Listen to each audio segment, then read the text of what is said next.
This is how it's done. I press the button, magic happens. Oh, it says live. Yeah. Interesting. Yeah, we're live. There's usually like a little bit of a lag between us going live and whatever happens. Yay! Hey, it's Friday night again. We're back. Jordan's coming on at short notice. Thanks. I'm not Benny Hernandez. You are not. I'm the North Side Scab for Benny Hernandez. I was going to ask you a bunch of questions about those population recordings, but I guess we'll have to wait. Still can if you want. We are Matthias is back. John's here for the first time. Thanks for coming on, John. Good to see you. Yeah. It's great to be here. We've been chatting about a few things. We've been chatting about the new Cure album. Nobody's got it yet, but everyone's excited about it. We're not excited about the new Pinhead Gunpowder record. Sucks. The record's terrible. So we won't be talking about that, right? We won't be talking about the new Pinhead Gunpowder. But we will be talking about 20, possibly more records that we've been enjoying this week, or last week, or last night, or this morning, or just now. And I'm looking forward to it. So let's do the housekeeping. Where are we? Captions. That's it. Like and subscribe. I've been told there's one more thing that you're supposed to do in this. It's hit the notification bell. Apparently, you're. Oh yeah. Oh yeah. I've been getting it wrong all this time. You're supposed to hit the notification bell. There you go. Like and subscribe. There you go. Man, I was looking at this thing last night. There's this new feature. It's called Music, and you can put background music over, in the background, and there's all these it's AI, but there's a couple of good tracks. There was an ambient one that was pretty good, and I was going to have that just sort of softly playing at the beginning. Does one sound like Disintegration? No. Yeah, there you go. Yeah, but it's not working. It's like no, music function is currently not working. So never mind. Sorry about that. I know everyone's looking forward to I'm pissed. I'm leaving the show now because I wanted music. It's a disgrace. You can't even get the music stored up. All right, shall we get going? Let's do it. Like I said, we've each got 5 records. It's going to be a great show. Some of us have got colds, but the show must and will go on. Yeah, actually, someone said this last week. Was it you, Russ? He was asking about the SOB. Good question. Uto from Osaka are literally reissuing their entire back catalogue. And SOB have a new split 7-inch out. That's all I got. With Mod 47?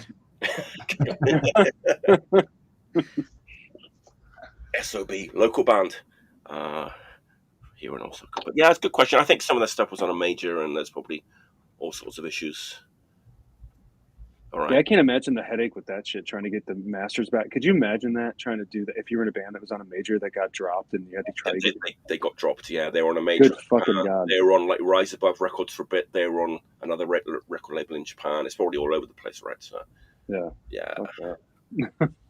All right. Fans of the show will know that I'm a big fan of what I call marked men punk, or Dirtnap Records punk, and Jordan always sets me right and says it's just garage punk, which it's true. I'm going to call it Jeff Burke punk. How about that? That's my new name for it.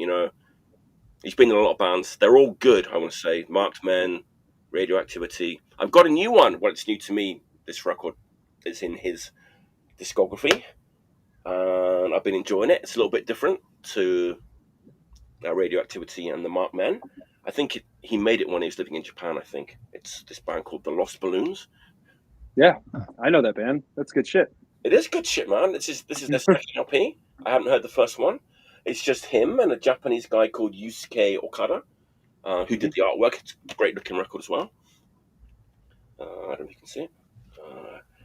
It's kind of got tears are making a river, and there's a man, woman in a boat, and it's real nice, real sort of nice artwork. But yeah, great record. It's got all the things that you want from a Jeff Burke punk record: catchy songs, great melodies, But there's this big like 60s kind of pop and like psychedelic pop and jangle pop thing on this, which isn't on, you know, those bands. And it works really well. And I was kind of thinking, where did this come from? Like this influence on this record. And I checked out Yusuke Okada's other band. He has a band called The Suspicious Beasts. And I kind of gave them a bit of a listen. And that is where these influences come from. Because that band is real catchy, 60s kind of psychedelic pop. They've got a few records out on Alien Snatch and another label. And they're a good band too. So that's definitely like his influences, like Jeff's kind of coming together. Yeah. I was just going to mention, someone just mentioned in the chat that Yusuke was in Blotto. Yeah. And I've known Yusuke for a long time. Really? Blotto came over, or Yusuke came over to America. I was in a band a long time ago called North Lincoln. And Yusuke liked our band, came over and hung out, and then we met up at Fest, and Blotto and North Lincoln kind of know each other. Wow. So yeah, it's really funny. So I brought that record up. That's great. Yeah, I knew Blotto from back in the day. They were kind of a snuffy smile. Right. Yeah. Snuff, that the Japanese like melodic punk scene, very influenced by Snuff, obviously, and Leatherface, all the UK. So I knew Blotto, but I hadn't heard of Suspicious Beasts before, which I guess is his like newer band, right? So I haven't heard of that either, so I got to check that out. We've got 3 records out at least. Yeah. He's super cool guy. Super cool guy. Great artist too. I like his art. It is. It's a good looking record for sure. Yeah. He makes some of his like he does like some, I guess you would call them political art. His art, like political stuff, is really fucked up in like a good way. I don't know. Yusuke's a really cool guy. That record's great. That's a really good choice. I thought this was sort of not obscure, but it's maybe one of Jeff Burke's lesser known projects. Perhaps I'm not sure. I would say it is. I would say it's one of his lesser known ones. You know, I think he might have been living in Japan when he was doing this band. I'm not sure. He was. He lived in Japan. The Marked Men. This is where I get nerdy. The Marked Men split. In the right place. The Marked Men split so he could move to Japan, and he lived in Japan. I think teaching English. I think is what he was doing. That's not much here. And that's how he met. He knew. So there's Yusuke and then Yoichi, who ran Snuffy Smile. Okay, yeah. So Yoichi knew Jeff from, I think, either bringing the Markmen over at some point. So that's how him and Yusuke met. And there you go, Lost Balloons. North Lincoln was supposed to go over to Japan with Blotto. We were supposed to do a tour with Blotto, and Yoichi was setting it up, and we broke up before we could do it. So wow, that's amazing. I was not expecting this conversation to come out of this. Yeah, it's a great record. That's great. And I don't know who plays what. I mean, they're a duo. I don't know who plays what. I'm not sure. Is Yusuke a guitar player or? Yeah, he played guitar in Blotto and sang in Blotto. Okay, what I remember. There you go. Like one of my cherished memories of seeing Blotto was at Fest in Gainesville, and we were driving. North Lincoln was driving down the street to go to the show, and we were driving down the road, and Lance Hahn was walking towards the show, and I rolled down the window. I was like, Lance, and he was like, yeah, and I was like, I love your band, J Church. He's like, thank you. He's like, you're in North Lincoln. I like your band. I'm like, get in our van. Let's go see Blotto. I was like, I got to hang out with Lance Hahn for a little bit, which is to me was a huge deal because I was a big J Church fan. To find out that he liked my band was like, what fucking planet am I on right now? Like, this is crazy. Like, and then you try to go home and tell a normal person that in your hometown, like, I met this guy named Lance Hahn. It's fucking incredible. And they're like, yeah, whatever, dude. Just fucking make my drink. I don't give a shit.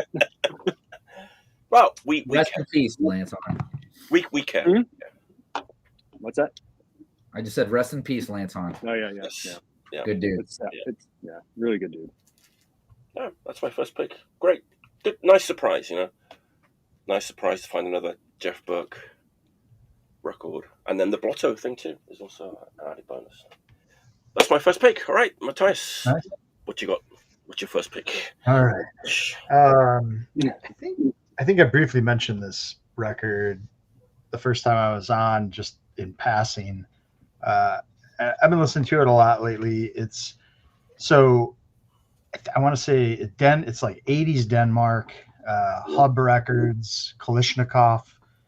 who I think were like on the Peace comp and had a couple of 7-inches on Hub. This, I don't know much about this band. In fact, I don't think anybody knows much about this band. It came up years and years ago, like on a blog spot thing. I found it, got some digital files, and then it kind of went on my mini holy grail list for a while. And I eventually just randomly found it in a used online used shop here in the States, which was crazy because most of the copies wanted $40 just to ship it. But so this is 1985, coming out of Denmark. It's a band called Atrocity. And so as you can tell, this probably owes a lot to the Joy Division factory records kind of world. It's really bass driven, with the kind of like clean, like staccato kind of guitar work over it.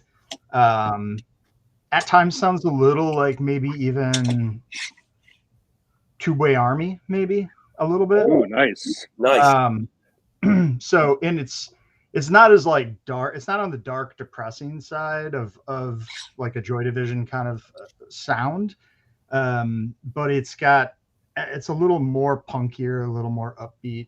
It's 4 tracks.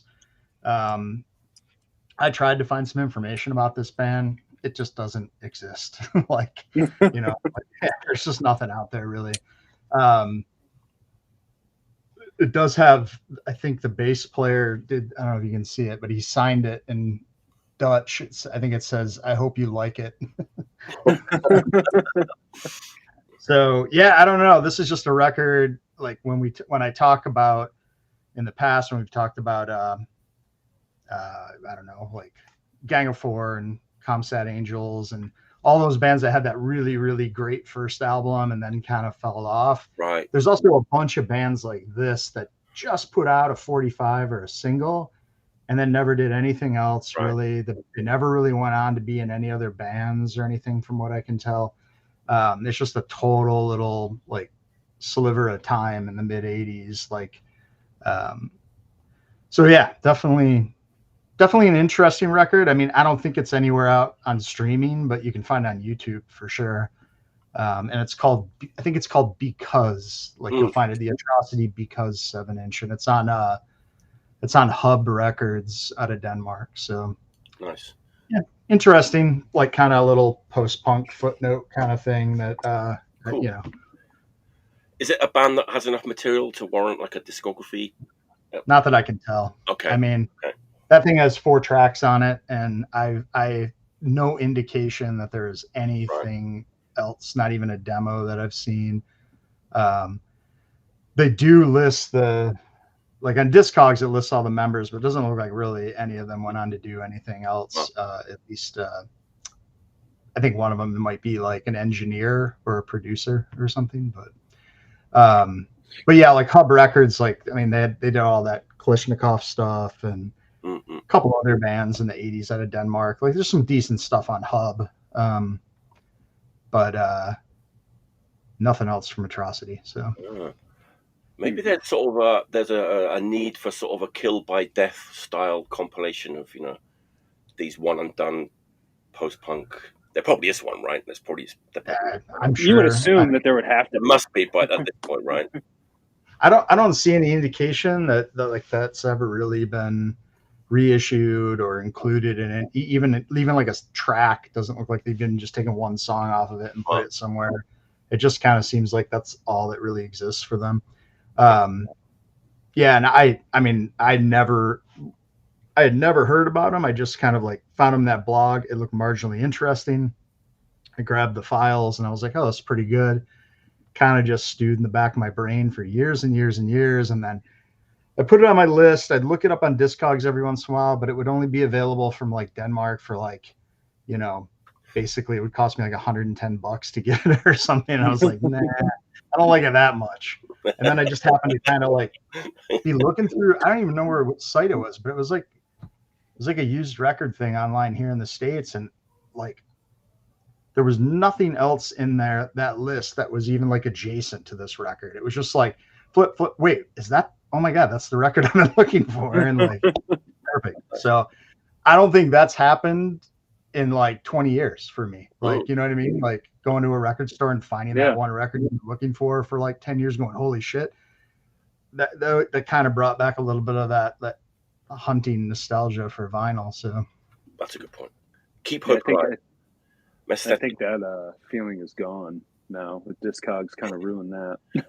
Yeah. Well, eBay, totally. Yeah. Like I miss that era of like actually looking for things like religiously for a long time. You know, like the felt special. When you finally found I had like I used to carry around I would laminate a list before I'd go on tour, and I'd fold up and fit in my wallet. And I'd go to record stores and I'd pull up a laminated list and I'd just like use a marker and cross things off that I would put on. But the thing is now, like people, when you go to a record store or you try to find those used records, people know what they have because what they do is someone brings in their collection and the first thing they do is they go on Discogs or eBay to see how much the record's going for. Yeah. It sucks. Yeah. Kind of makes finding the lost gem kind of hard. Yeah. Talk about like we're sort of old men. Like, I remember we could walk into a record store and just buy a record uphill in the snow. Yeah. Nice. All right, John, what's your first pick? What you got? Oh man. So as I've told you guys, this was really hard for me. It is hard, right? It is hard. It's very hard, and you know, I don't want the choices to be lame. Nobody to judge that, John. Yeah, exactly. And that's what scares me. I mean, I was going to pull out a Raffi record, but I decided not to. Anyway, so the record that I'm going to talk about was my favorite record of 2023. It was by far and away the best record I heard that year. It's so crazy. It was one of those records when I heard it, I asked people, have you heard this yet? And they'd be like, no. And then you'd have to explain to them what this thing is. It's fucking wild. It's a wild trip. But it became a talking point. We'd be out at like barbecues with friends and someone would be like, have you listened to the Sprain record, Lamb as Effigy? This is what it is. It's, let me see how many songs. 1, 2, 3, 4, 5, 6, 7, 8. 8 songs.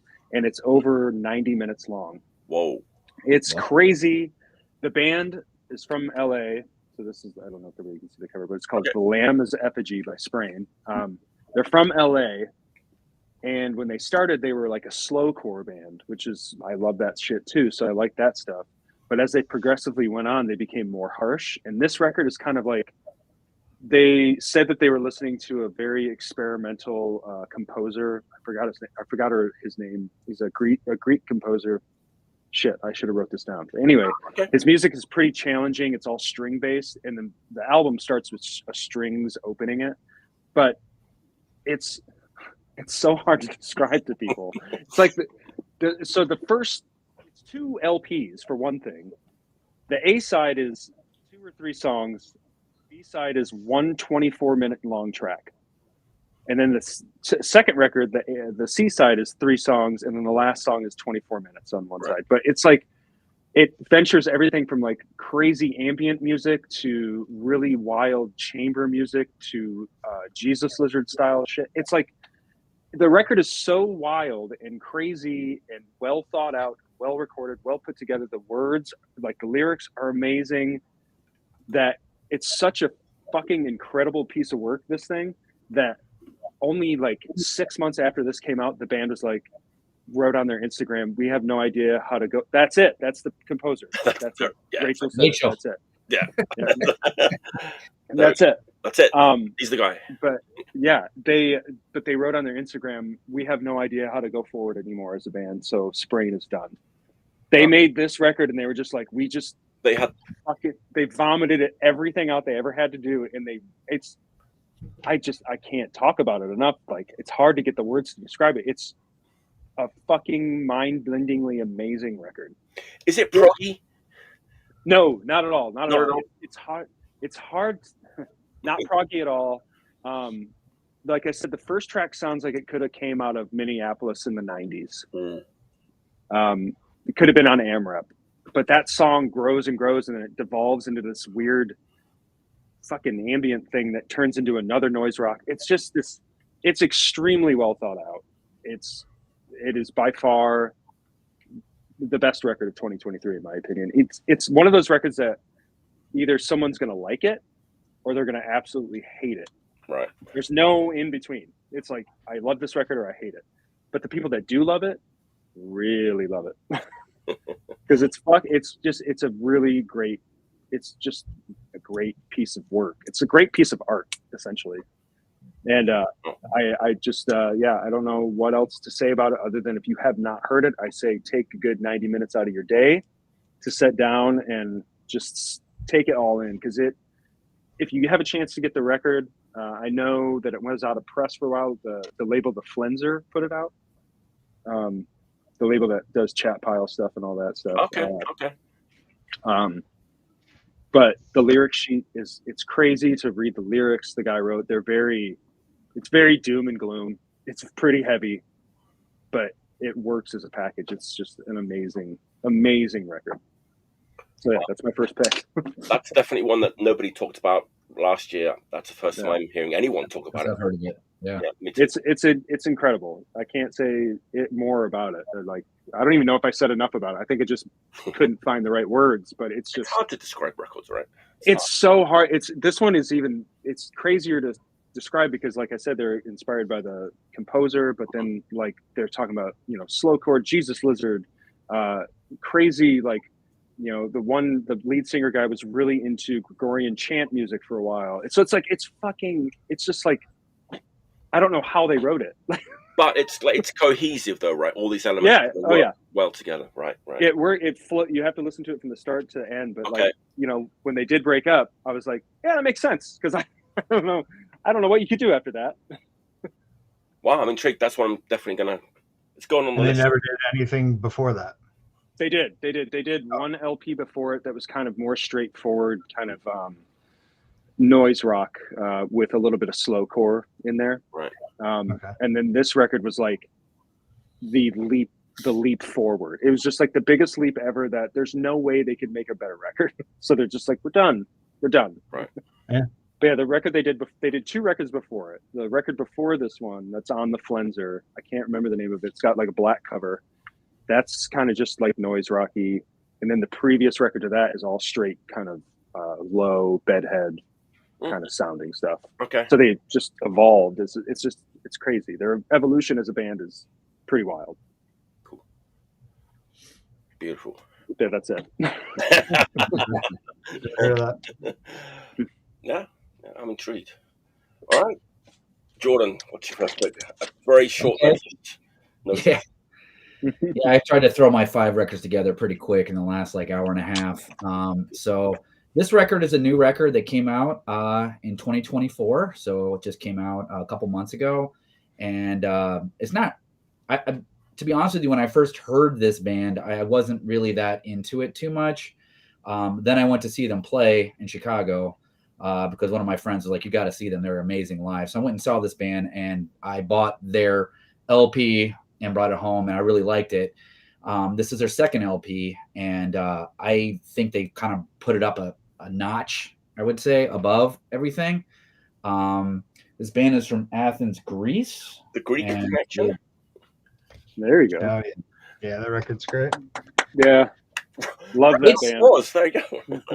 Yeah, it's a really good, it's on La Vida Es on Moose, which is like almost on every single episode of the show. So, but I probably maybe not have chose it for that reason. Yeah, it's just a really well crafted record. It's I'm gonna maybe use a terminology in music that sometimes people don't like, but it's a little bit more emo hardcore than their previous records. I hear a little bit of Revolution Summer kind of style with kind of some Dag Nasty kind of stuff, but it doesn't sound like Dag Nasty, but it has Verbal Assault mixed in with like very, their kind of dark sound with their harmonic guitar. Yeah. His the vocal delivery is like, it's not like a Verbal Assault, but it's it's doing a similar kind of thing in the harmony and the delivery. Like I get where you see that. I mean, Shallow Grave is a incredible LP. Right. Yeah. Like I love that record. This one I haven't spent a ton of time with yet. In fact, I haven't gotten a physical copy of it yet, but I've listened to it 3 or 4 times so far and really like it. Yeah, really I mean, honestly, I didn't, when I first put it on, I was kind of surprised by how in a way it was kind of emo-y, but not, in the commercial sense of emo, hardcore, because I considered it to be a little bit more, I don't know, like, dark wave. And when the write-up for it said it has like the sound kind of elements, which I don't necessarily hear, but it's really well-crafted songs. It's only 8 songs, but it doesn't feel short. It doesn't feel like a 12-inch LP, it feels, or EP. It feels like a full length. There's points where, the lyrics are very introspective. I mean, the record is called Harm Reduction, which is one of the better songs on the record. They get to a point where sometimes in some songs, like the song The Plan on the second side, where it kind of starts to, like, I'm starting to get a little bit like, it's getting a little formulaic. And then all of a sudden it goes into like another part of like harmonies and guitars, and the drums on it are really like bright and upfront. The production on it is a lot brighter than anything they've done before as well. It's very loud. But yeah, I was really surprised by this record, and it's one of the records I've been listening to more often recently. There was a day where when I first got it, I listened to it like 3 times in a row. I was kind of trying to wrap my head around it. I'm like, I normally wouldn't necessarily like this, but I really do like it. And I love the vocal delivery. Exactly what you said. It has that kind of verbal assault, kind of like shouting, but with melody, that it just works perfectly with it. And what an incredible live band as well. Yeah. They totally sold me when I saw them live. Everything that you hear on this record, they can play live as a 3-piece. It's one of the really, really well-crafted record. Nice. One of the more well-crafted records I've heard this year. That show, right? That night that Chain Cult played Fallen Log, I think Gum was also playing here, and Dan Higgs was playing his first solo show in like 5 years, all the same night on a Thursday night in Chicago. I went to Chain Cult. Don't regret it. Yeah, I mean, Amusement played with Chain Cult, I want to say about a year ago now, and they were supposed to play here a while ago, but they had some issues playing. They couldn't get into the States, or something happened. They couldn't play here in Portland. Anyway, we played. They were supposed to come over right before COVID, like right when COVID hit. Yeah. And then, Amusement played with them, and like I had heard their records, but I'd never seen them play, and that just made me like that band so much more. Yeah, like someone had just wrote, here that seeing them live really like, it's just, they were so great, and they're super nice guys. And that guy, the drummer, needed to use my drums, and he's like so sweet about it. He's like, "Can I play your drums? They're really nice." I was like, I don't care. Go ahead. I don't care. Just go ahead. I don't care. You're fine. And there's some great drum parts on this record too. Yeah. There's some parts where, I mean, it really does kind of break the mold. Like I said, there's songs that I'm like, they change their parts and it doesn't sound all the same, but it sounds like them. It's a really fantastic record. Really great band. Yeah, I can't wait to get my copy. It's on its way to me from the UK. Something just happened. It's never happened before. I got to address it. Hang on. That'd be a hard choice, Matt. Go to Dan Higgs show. What's Super Chat? So I think that's on YouTube when people pay you money to get their comments. I'm being paid money, Travis. Why? I think so. Paying you money. You don't have to pay me any money. I had no. Speaking of the God Willies, I had no idea they put out a new record. Me neither. Now we know. Thanks to Travis, we know. And who else who else just put out a new record that we weren't expecting? Not the Jesus Lizard. Another band John Hinckley. Them two.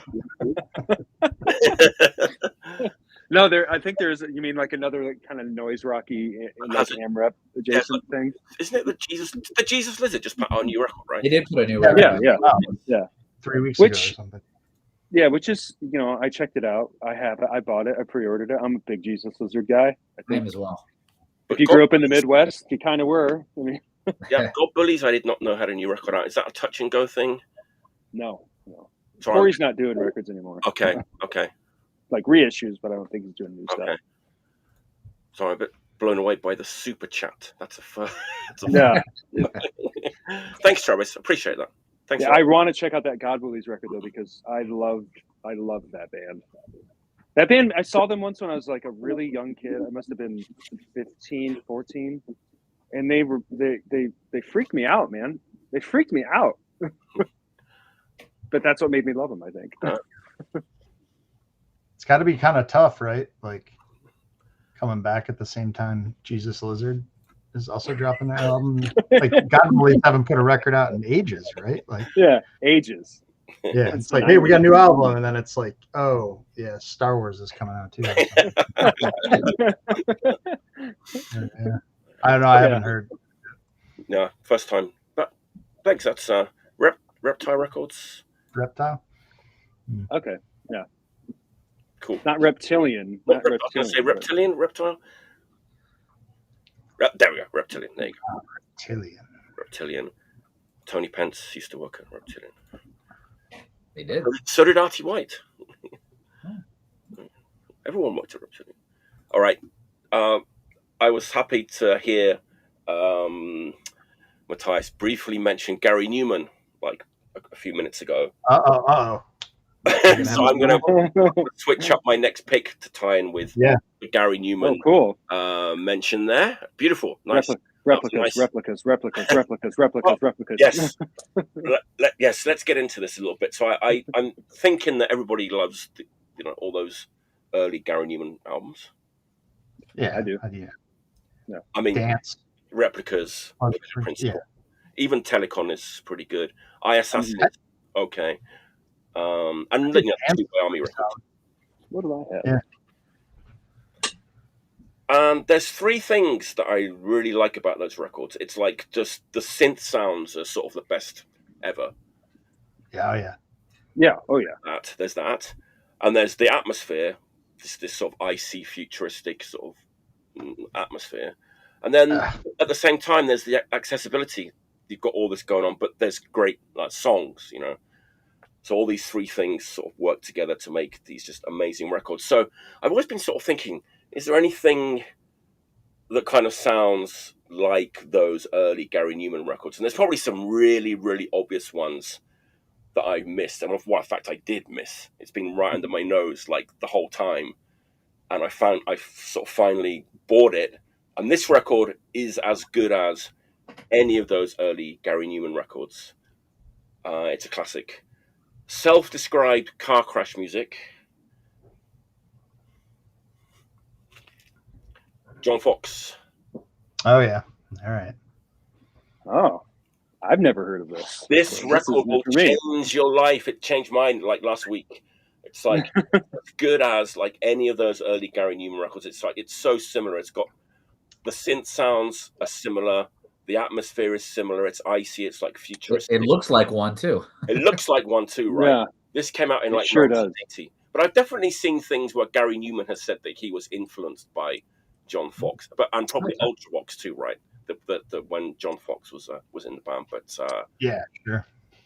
This has all three of those things, but what's the name of the record? Put this one right next to like Metamatic. Metamatic. You gotta put this record right next to like the Colin Newman solo album, and like they all did like a really great album under their own name. Right. Yeah, it's on Virgin Records and Metal Beat Records, which I think was like John Foxx's own imprint kind of thing. Man, this is a record that everybody needs to have in their collection if you like music. It's one of those absolute like stone cold classics. I mean, he's a Liquid, Underpass. No One Driving is kind of a bit of a hit. I think it's been on a lot of compilation records.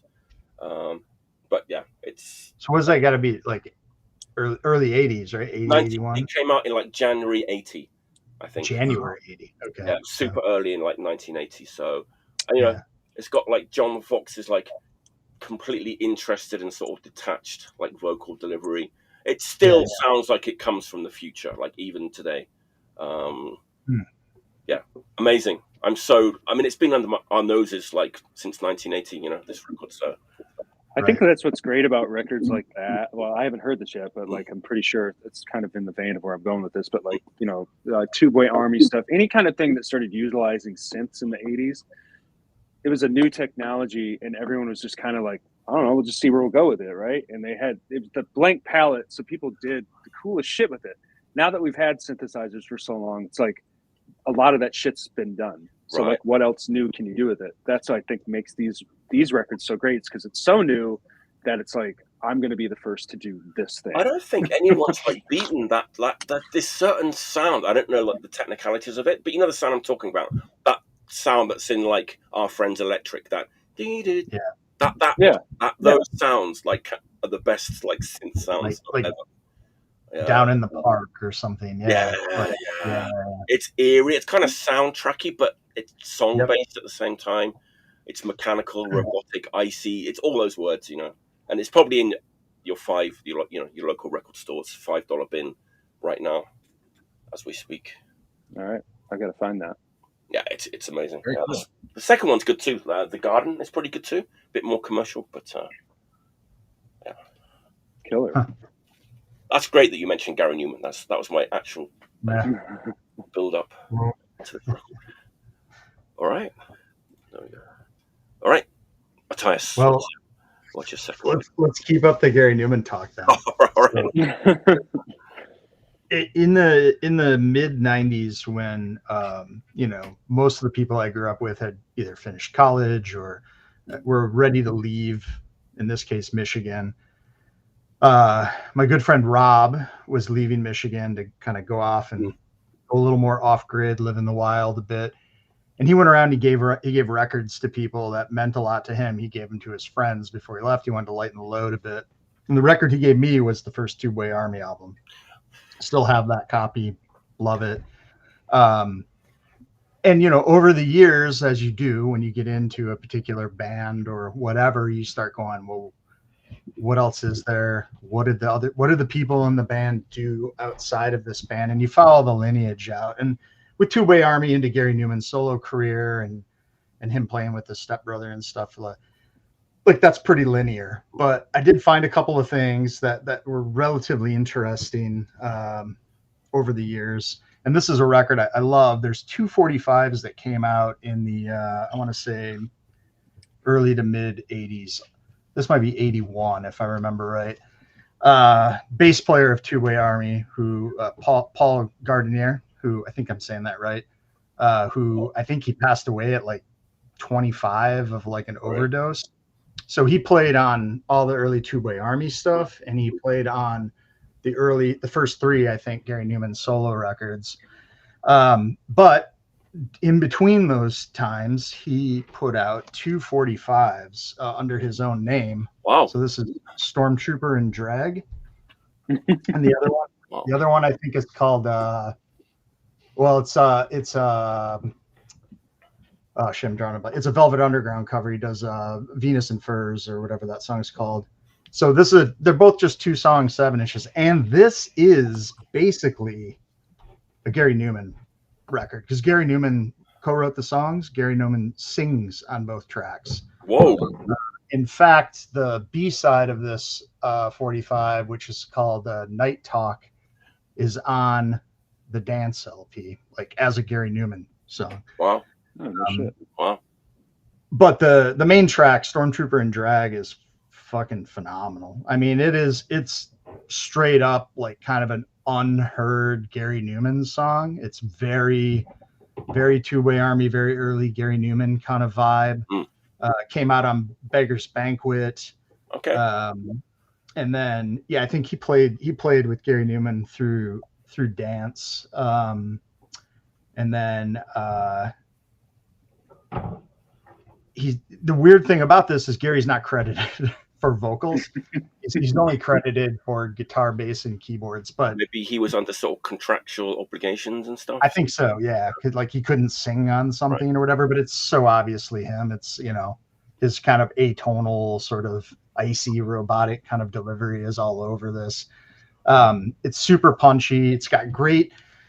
great percussion that I'm pretty sure is live, but it almost has kind of a drum machine sound to it at times. Since Paul was the bass player, the songs do have kind of a heavy bass focus. There's no saxophones or any like weirdness to this. It's still just like really great kind of Paul Newman, or not Paul Newman, Gary Newman. Paul Newman, that'd be a different story. The second 7-inch actually came out on Gary's label, which I think was just called Nema at the time. And I think it came out pretty much right around the time Paul died. So I think, like at certain anniversaries, I don't know if it's like Paul's passing or whatever it is, Gary's played this track in particular live, and his live sets in honor of him still. Like he's even done it like in the last 10 years. So, but yeah, really, both these songs are great. The other 45, which it's the cover of Velvet Underground, and then another original track. But that track's probably out of all of them the most like straightforward rock and roll song he's got. And there's like a solid 3. I don't know when the recordings occurred, but there's a solid 3 years in between the releases of these records. So, yeah, just kind of a weird footnote to the Gary Newman world. As much as I love replicas and the self-titled LP and living ornaments and stuff, this fits right in there. Wow. Yeah, it's really great. Wow. I'm going to check that out. Only a couple of singles though, right? Yeah, only 4 songs total. And 4 songs. I mean, and really one of these songs was really, is a Gary Newman song. So you really only have three tracks to discover there. Wow. But Stormtrooper and Drag as a song is great. You just find that out. The lyrics are fantastic. Really, really solid. Nice. I love the title of the song. Yeah, it's fucking great. That sells me right there. Right. Yeah. Absolutely. Yeah. So right. I just hope that John's next pick has some tie into Two-Way Army. I don't have any more. I mean, I don't. Did you get the text messages before? Yeah, right. Right. I think this is probably the farthest removed you could get from Two-Way Army. And I mean, once you guys all see this record, you're gonna go like, yeah, that's like on another fucking planet. That's like not even there. This next one that I picked it's kind of like a weird memory of being a kid. The next door neighbors when I grew up, to me, all the sons were big heshers, and so this is like probably 85, 86, and they rode BMX bikes all the time, and they would do catwalk. We lived on a cul-de-sac, so they would do catwalks all day long on the cul-de-sac, and like had a stereo, and they just blast like. That's where I first heard Anthrax when I was a kid, and NWA and LL Cool J and fucking Bad Religion and Suicidal. Like all that stuff is because these guys would just go out, didn't care about the neighbors, and they just put this cassette player down, boombox, and just like fucking play that shit and just ride BMXs all day. And one of those bands that I heard that blew my mind as a very young kid, because I've always been obsessed with music. I wanted to be a drummer for my whole life. And this record was one of them that like, I didn't know you could play music like this in that fashion and that fast. Was Rock and Roll by RKO. For a minute, I thought it was going to be Napalm Death, but no, it's this record. Yeah. So this is actually a copy. This is the copy that the neighbor kid bought for himself, and then he sold at the garage sale. Comic book still in there? I think it's missing a cover, but it's still there. Oh yeah, there it is. There you go. Yeah, got the comic book, got the whole thing. But yeah, this was like the first kind of band that I heard that did this style. I mean, I heard it as a kid, and I was just like, I didn't know you could play music that fast. It blew my mind. And like the drumming and the bass playing on this thing is fucking insane. Just there's a video, if you go on YouTube and you type RKL public access show, it's from this era, and there's a scene where I think his name is Little Joe, He's playing like the ugliest bass in the world, like had no headstock. Tiny one, right? Yeah. He's got like suspenders and they're like a bib or whatever, like completely down, and he's just ripping. It's like it makes me laugh. I'm watching it and I just laugh because he's just shredding like it's a guitar. I'm like, what are you doing? And Bomber's in the back on the kit, just it blows my mind. It's almost like a kind of sort of hardcore punk version of like King Crimson, something like that. It's like technically advanced, but the songs are still super catchy and and they're just ridiculous. Songs are they're really funny. They're really funny. To me, they're funny, and I just love listening to this record. And I try to turn people on to this band still to this day that never really. Or if the only thing they've ever heard from them was like their comeback record on Epitaph in the 90s, which I'm like, that's not that great. Don't worry about that. Yeah. Like, don't listen to that. Listen to this. Yeah. I wasn't a headshirt, but I spent a lot of time riding a BMX bike on my street listening to Keep Laughing. So Keep Laughing's great too, right? Keep Laughing's more like sort of basic. Yeah. I mean, basic. It's not compared to that, but that one's still pretty technical too, right? Keep Laughing. I think when I, as a teenager, obviously, I'm a little younger than you guys, but, NoFX came around. And when I first heard them, I was like, oh, they just want to be RKL. That's it. They just want to be RKL with like Bad Religion vocals. That's all they want to do. And I never really got too crazy into them because I was just like, if I want to hear that, I'm just going to listen to RKL. That's it. Or I'm going to listen to Bad Religion. Record, like, it's forever, it's still one of the most inspiring things to me musically as a drummer. Like, when people try to say that, when I was younger, they were like, oh, punk, especially when I was in high school, there was kids that were metalheads that just discounted punk. I was like, well, have you ever heard RKL? Because those dudes can fucking play, son. Yeah, they're ripping. So this is like the record that I try to tell people, like, you think punk rock's not about knowing how to play. These guys can fucking play. Yeah, it's ridiculous. Yeah. And they were hammered. They were hammered drunk half the time. Like, I don't understand how they were doing it. Yes. And I think from what I remember, like, loose story from what I've heard is like MRR did like a whole story about the history of RKO. I wish I had the zine, but like from what I've heard, is that two of the guys in the band won the lottery, and they blew all the money on drugs and alcohol. And most of the band, if not most of the band is dead now. Yes. So it's just, their story is crazy. I go online every once in a while to see if I can find the actual article from MRR about RKL, because I'd love to read it. But yeah, I've heard their story is just crazy. So RKL had a real devoted following in my high school, like in the Keep Laughing, It's a Beautiful Feeling era. In fact, my local high school, not my band, but the punk band in my high school when I was like a sophomore, was named Lung Cheese with a Z. So there's a line in one of those RKL songs like eyes turn red, cough up lung cheese. Yeah. And that they took their name from an RKL song. So yeah. I'm a big fan of that, the Mystic era and Rock and Roll Nightmare. But the Epitaph stuff, like, I can't do it. It sounds too again, it's the recording quality is too much and the magic's gone.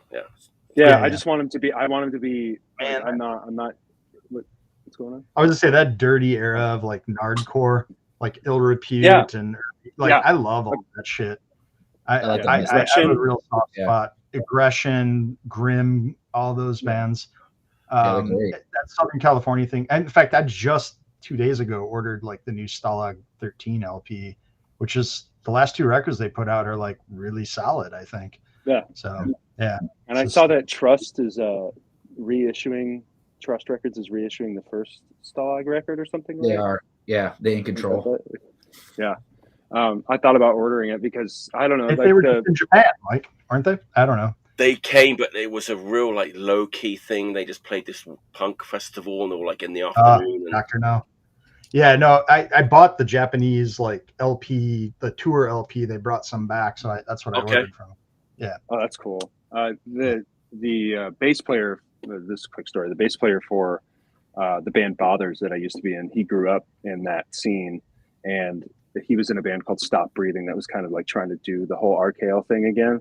And if no one's ever heard it, check out the Stop Breathing records. They're great if you're into that stuff. But he ended up playing bass in Youth Brigade for a while before we started Bothers.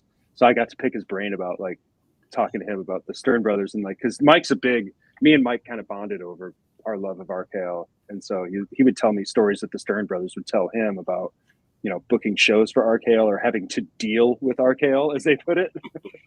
Oh yeah, we had to deal with those guys. I'm like, I bet you it was something. I've heard a lot of stories because they went to Europe and it was not pretty. No, there's like a double live LP right in Europe, right? I have Destiny Records out.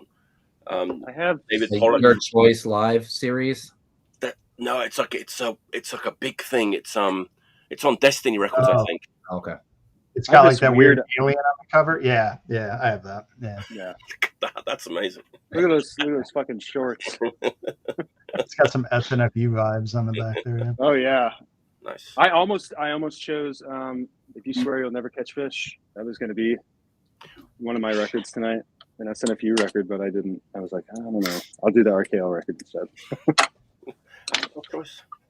Yeah. All right. Jordan, there you go. Nice, beautiful. Well, this isn't too far off, though. This band isn't quite as fast. But this band was around from like 79, 1980 to about 83. It didn't put out a record while it was around. It only had comp tracks. But Alternative Tentacles was able to put together some of the recordings and put out an actual LP of this band. And this is, in my opinion, one of the kind of like lost, awesome California bands from the early 80s that supposedly when they were around, they were amazing live.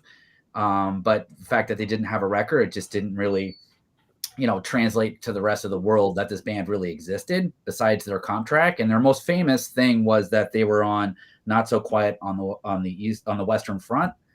So they were on that comp by MRR. So that was probably their biggest thing. And I'm talking about. Oh yeah, dude. Oh, this record's great. Yeah. So, and this is listen to this, the original recordings from 81 to 83. And this came out in 2002 on Alternative Tentacles.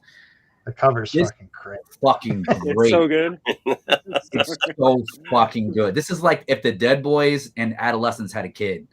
And the kid. That's a great description.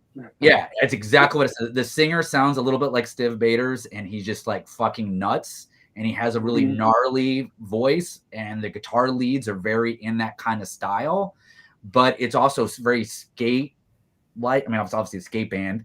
A bunch of these guys went on to be in a bunch of other bands after that had more. I mean, I think a member was in the Dwarves.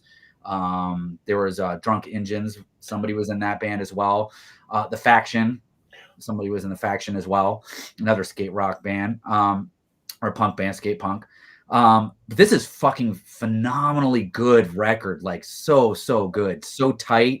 Some of the bangers on it, like Something New, Bang Bang You're Dead. It's gnarly rock and roll. It's just really, really great punk. And this translates to The Forgotten, which is kind of like hilarious that the band kind of in a weird way was kind of forgotten. And supposedly, according to Jello Biafra, they would play a lot of, because they're from San Jose, California, which wasn't a big hotbed for punk rock, but so they would oftentimes go to the Bay Area to play most of their shows.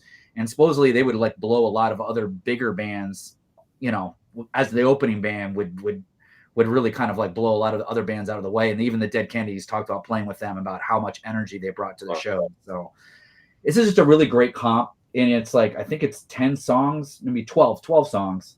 The first side, I think, has a little bit more of the bangers than the second side, but the whole thing just is phenomenal. It doesn't sound like a compilation of tracks. Sometimes you get a record and it kind of has like, you feel the different recording sessions and it kind of goes down, or the vocals a little different. You get it actually plays exactly like it was a normal record that they had put out. So I don't know if they just recorded this all in one session and then they just used some of the tracks for comps, because they were also another comp, the Thrasher skate rock comps. I guess they were on 1 and 2 as well. That's how I know of them, because a buddy of mine was obsessed with those, and we would listen to them all the time. So that's how I know about them. Yeah. Just if you find it, I mean, I looked it up. It seems like it's about a $40 record now, which kind of seems silly. Wow. And I remember getting it in 2002, and it wasn't particularly hard to get for a long time. So I don't know. See if you can kind of track it down. Maybe you can get it for like $25 or $30, like a little bit beat up or something. But it's a really, really great punk rock record. If you like the Adolescence with a little bit of kind of like Dead Boys Stooges kind of attitude with the vocal, it's right up your alley. And if you're really into that kind of Southern California sound, punk rock, which I fucking love, it'll be your thing. It's good shit. Nice. All right, brace yourselves for my next choice. This people like to talk about this band. There's a lot of talk about this band, like on my social media and on the internet in general. People like to talk about this band. They don't like this band, but they love to talk about this band. I don't even know if people have heard the people that don't like this band. Maybe have they even heard this band? I don't know, but people do not like this band. I think I know what you're going to pull. I have little universe. They don't like. I have like a little feeling of like I kind of know what you might be pulling. They're from Australia. Yeah, I knew it. You knew it, right? you knew it. You knew it. They've got third album, Rough Trade Records, an independent label. For all the haters out there who are like, I'm not going to get into all this like stuff that's not about the music. Let's just talk about the music. But it's kind of unavoidable with this band. Anyway, it's the new Amyl and the Sniffers record. It's been out a week now. I've been playing it quite a bit. They put out a lot of a single these days is sort of they put it on YouTube with a video, right? That's what is sort of counting as a single these days. But the singles are good. Jerkin is Jerkin. Just listen to it. Like, don't watch the video. Watch the uncensored video. It's quite. I did. I watched it. You told me to watch it. I was. Yeah, a lot of nudity, but I think it's not the kind of nudity that like men were expecting to see. You know, it's kind of funny. You know what? I like this band. I've liked them since the first record. I don't think this is a punk record. It's more like a sort of indie rock record to me at this point. It's more varied than the last two records. Like the quiet parts are quieter, but it's got their most kind of raging song on it called "It's Mine," which is it rips. It's kind of almost like hardcore punk. It's a little bit front loaded. It sounds amazing. Like the drums sound like 1970s rock drums. The bass sound is huge. Everything sounds fucking great, like a sort of 70s sort of rock record. But the thing that always comes up, are we going to get into this? It's like, why is this band so popular? That is like, it's everywhere. You know, it's like they're overrated, you know, blah, blah, blah, blah, you know, and this, that, and the other. I've never heard them. I've never heard a single song, but all I've heard is the shit talking or the love. The fight. Right? They're really good live. I saw them one time, and she could command a stage, dude. Yeah. Even like just watching like live videos of this band, you can tell that they're an amazing live band, and that's probably the reason why they've got some traction, because people want to go and see this band live, right? They're a really, really good live band. But the thing about it is, like, I thought I was sort of exaggerating this, all the hate that John mentioned as well. Mm-hmm. But it's actually, it must be a thing, because literally 4 or 5 songs on this record, she talks about that.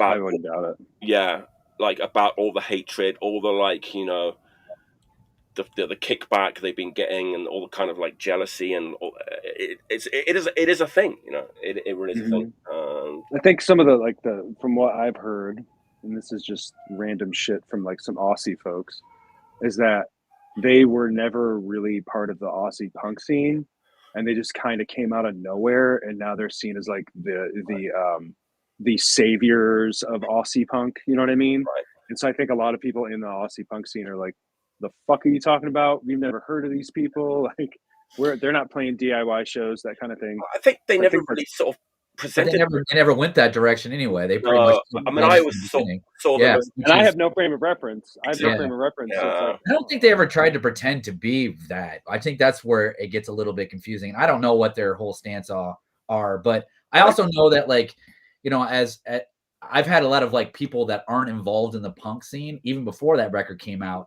that would like try to talk to me about that, thinking that's the version of punk that I listen to. Like Norm Dads or something at like a school function will be like, "Oh, do you like that one band?" And I'm just like, "Holy shit! Like, why does this Norm Dad even know this fucking band?" Yeah. But so I think it's like that whole mainstream appeal, you know. Yeah. And then she's really she performs very sexy, so I think that's also kind of like a thing that people like want to like trash on, I guess. Wasn't one of their records on ATO?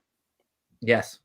I think the which last is owned by Dave Matthews of Dave Matthews Band fame. That's good you brought that, because I was like having a bit of a thing about this on the interwebs, and Shogun from Royal Headache, he messaged me and said, let's have a little chat about Amyl and Sniffers. He's like, let's put this into perspective. He's like, they are overrated, and he's like, I'll tell you why. It's because you put like these records up against a band like Civic. And like, which is also on ATO, which is also on ATO, exactly. And it's like, these songs are not as good, and are not as good as a sort of, that's arguable. And so that's where this comes in. It's like a band like Civic, who are much better songwriters and are a better band.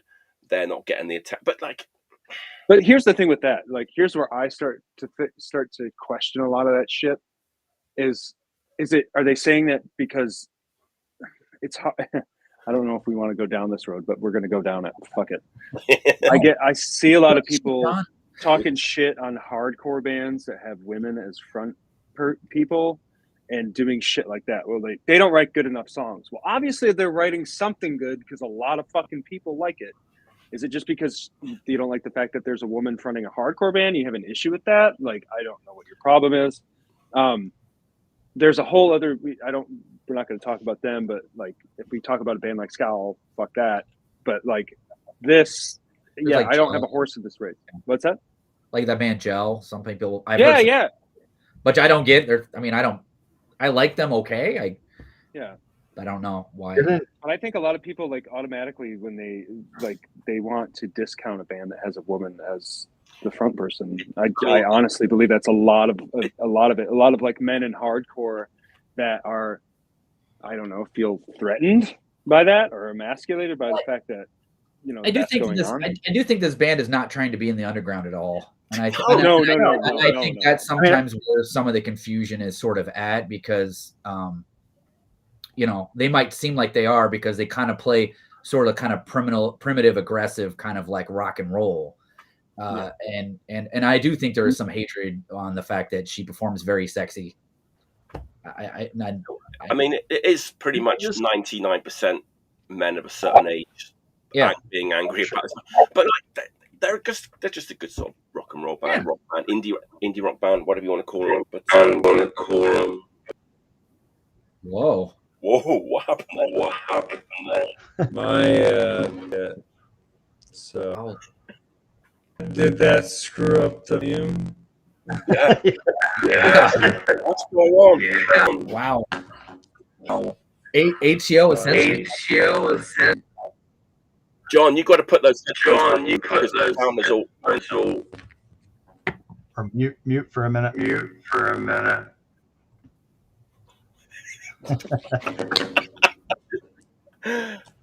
Okay. Better. Yes. No. Let me headphones that are charged. Everything's like pitch shifted. It is. Me and Jordan have both got like sort of cold, and it's a bit psychedelic. I don't know what dimension. John, mute your mic a little bit there. Okay. I am curious about that record, though. I don't know if I'm gonna buy it necessarily, but I do want to like. I like their last two records. It's decent. It's good. You know. It's a little bit uneven. They're all like partnered up with like Gucci or something now. I was reading. There was a big blow up about that. That was the last straw. Something. And then she was sort of like, Gucci? She said something like, if you're mad at us for like progressing or leaving your scene, then you have like fucked up attachment issues, motherfucker, or something like that. And like people are like, okay, whatever.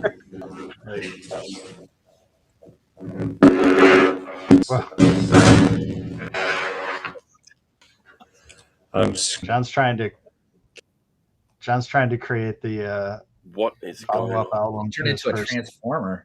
Yeah. Yeah, dude, this right back. Yeah, try to rejoin. Oh, okay. That's my third pick. I think they're a good band, but and I have this question: Is the cover censored? It is, yeah. Oh, okay. I didn't know because like I only saw it online, so I'm like, and the last one she's on the EP, she's like peeing or something. I mean, yeah.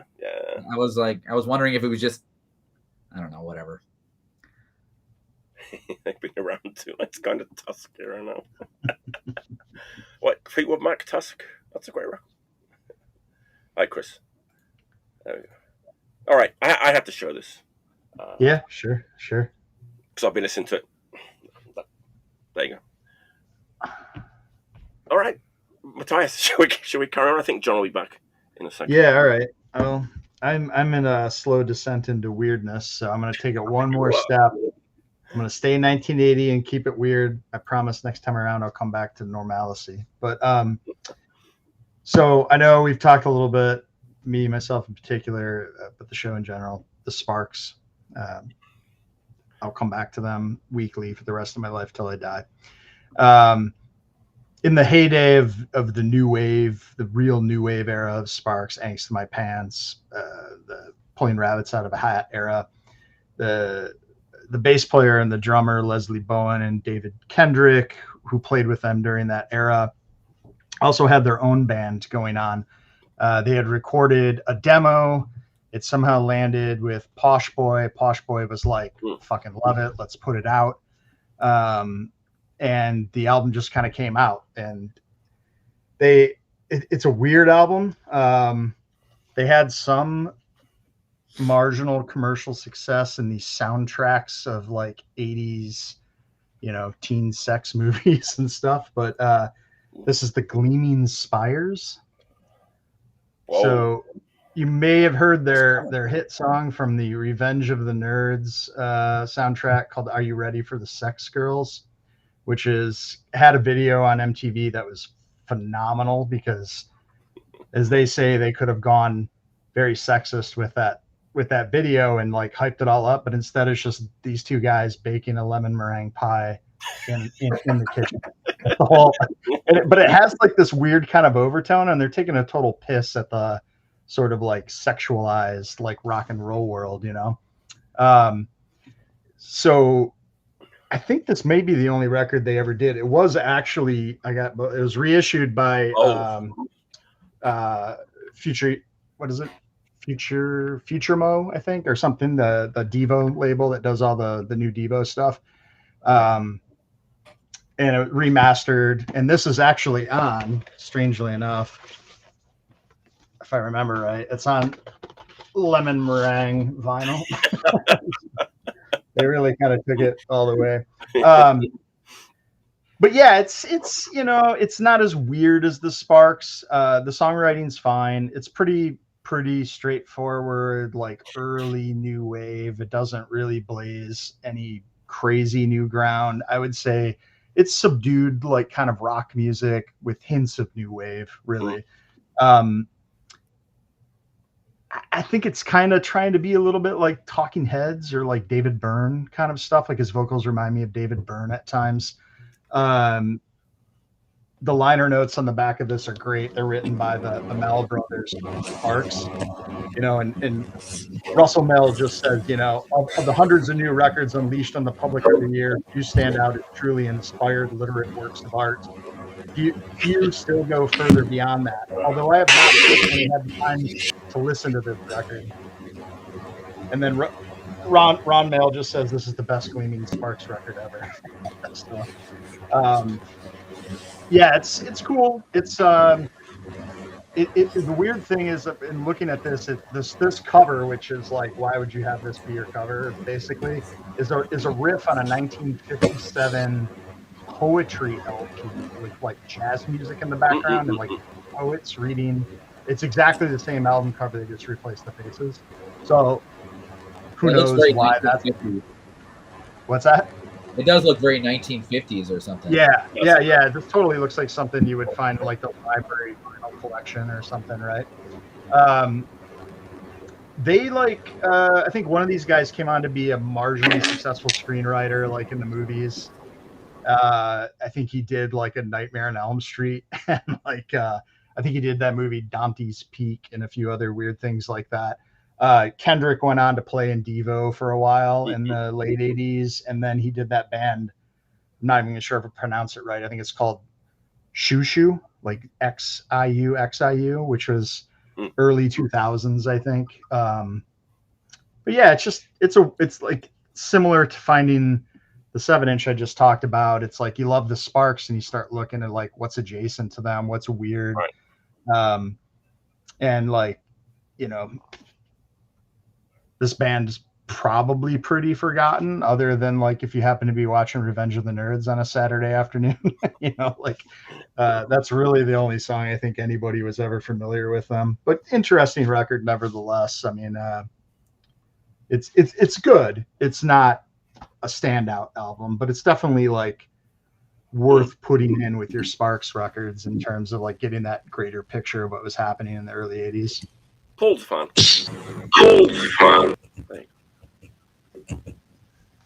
All right. Nah. What's going on? maybe you should exit and rejoin or something. Yeah, maybe like switch it off and switch it on again. Yeah, let me call my IT guy. Have you tried rebooting? No. Oh no. God. Should I just go? And yeah. Let's move on. Let's move on.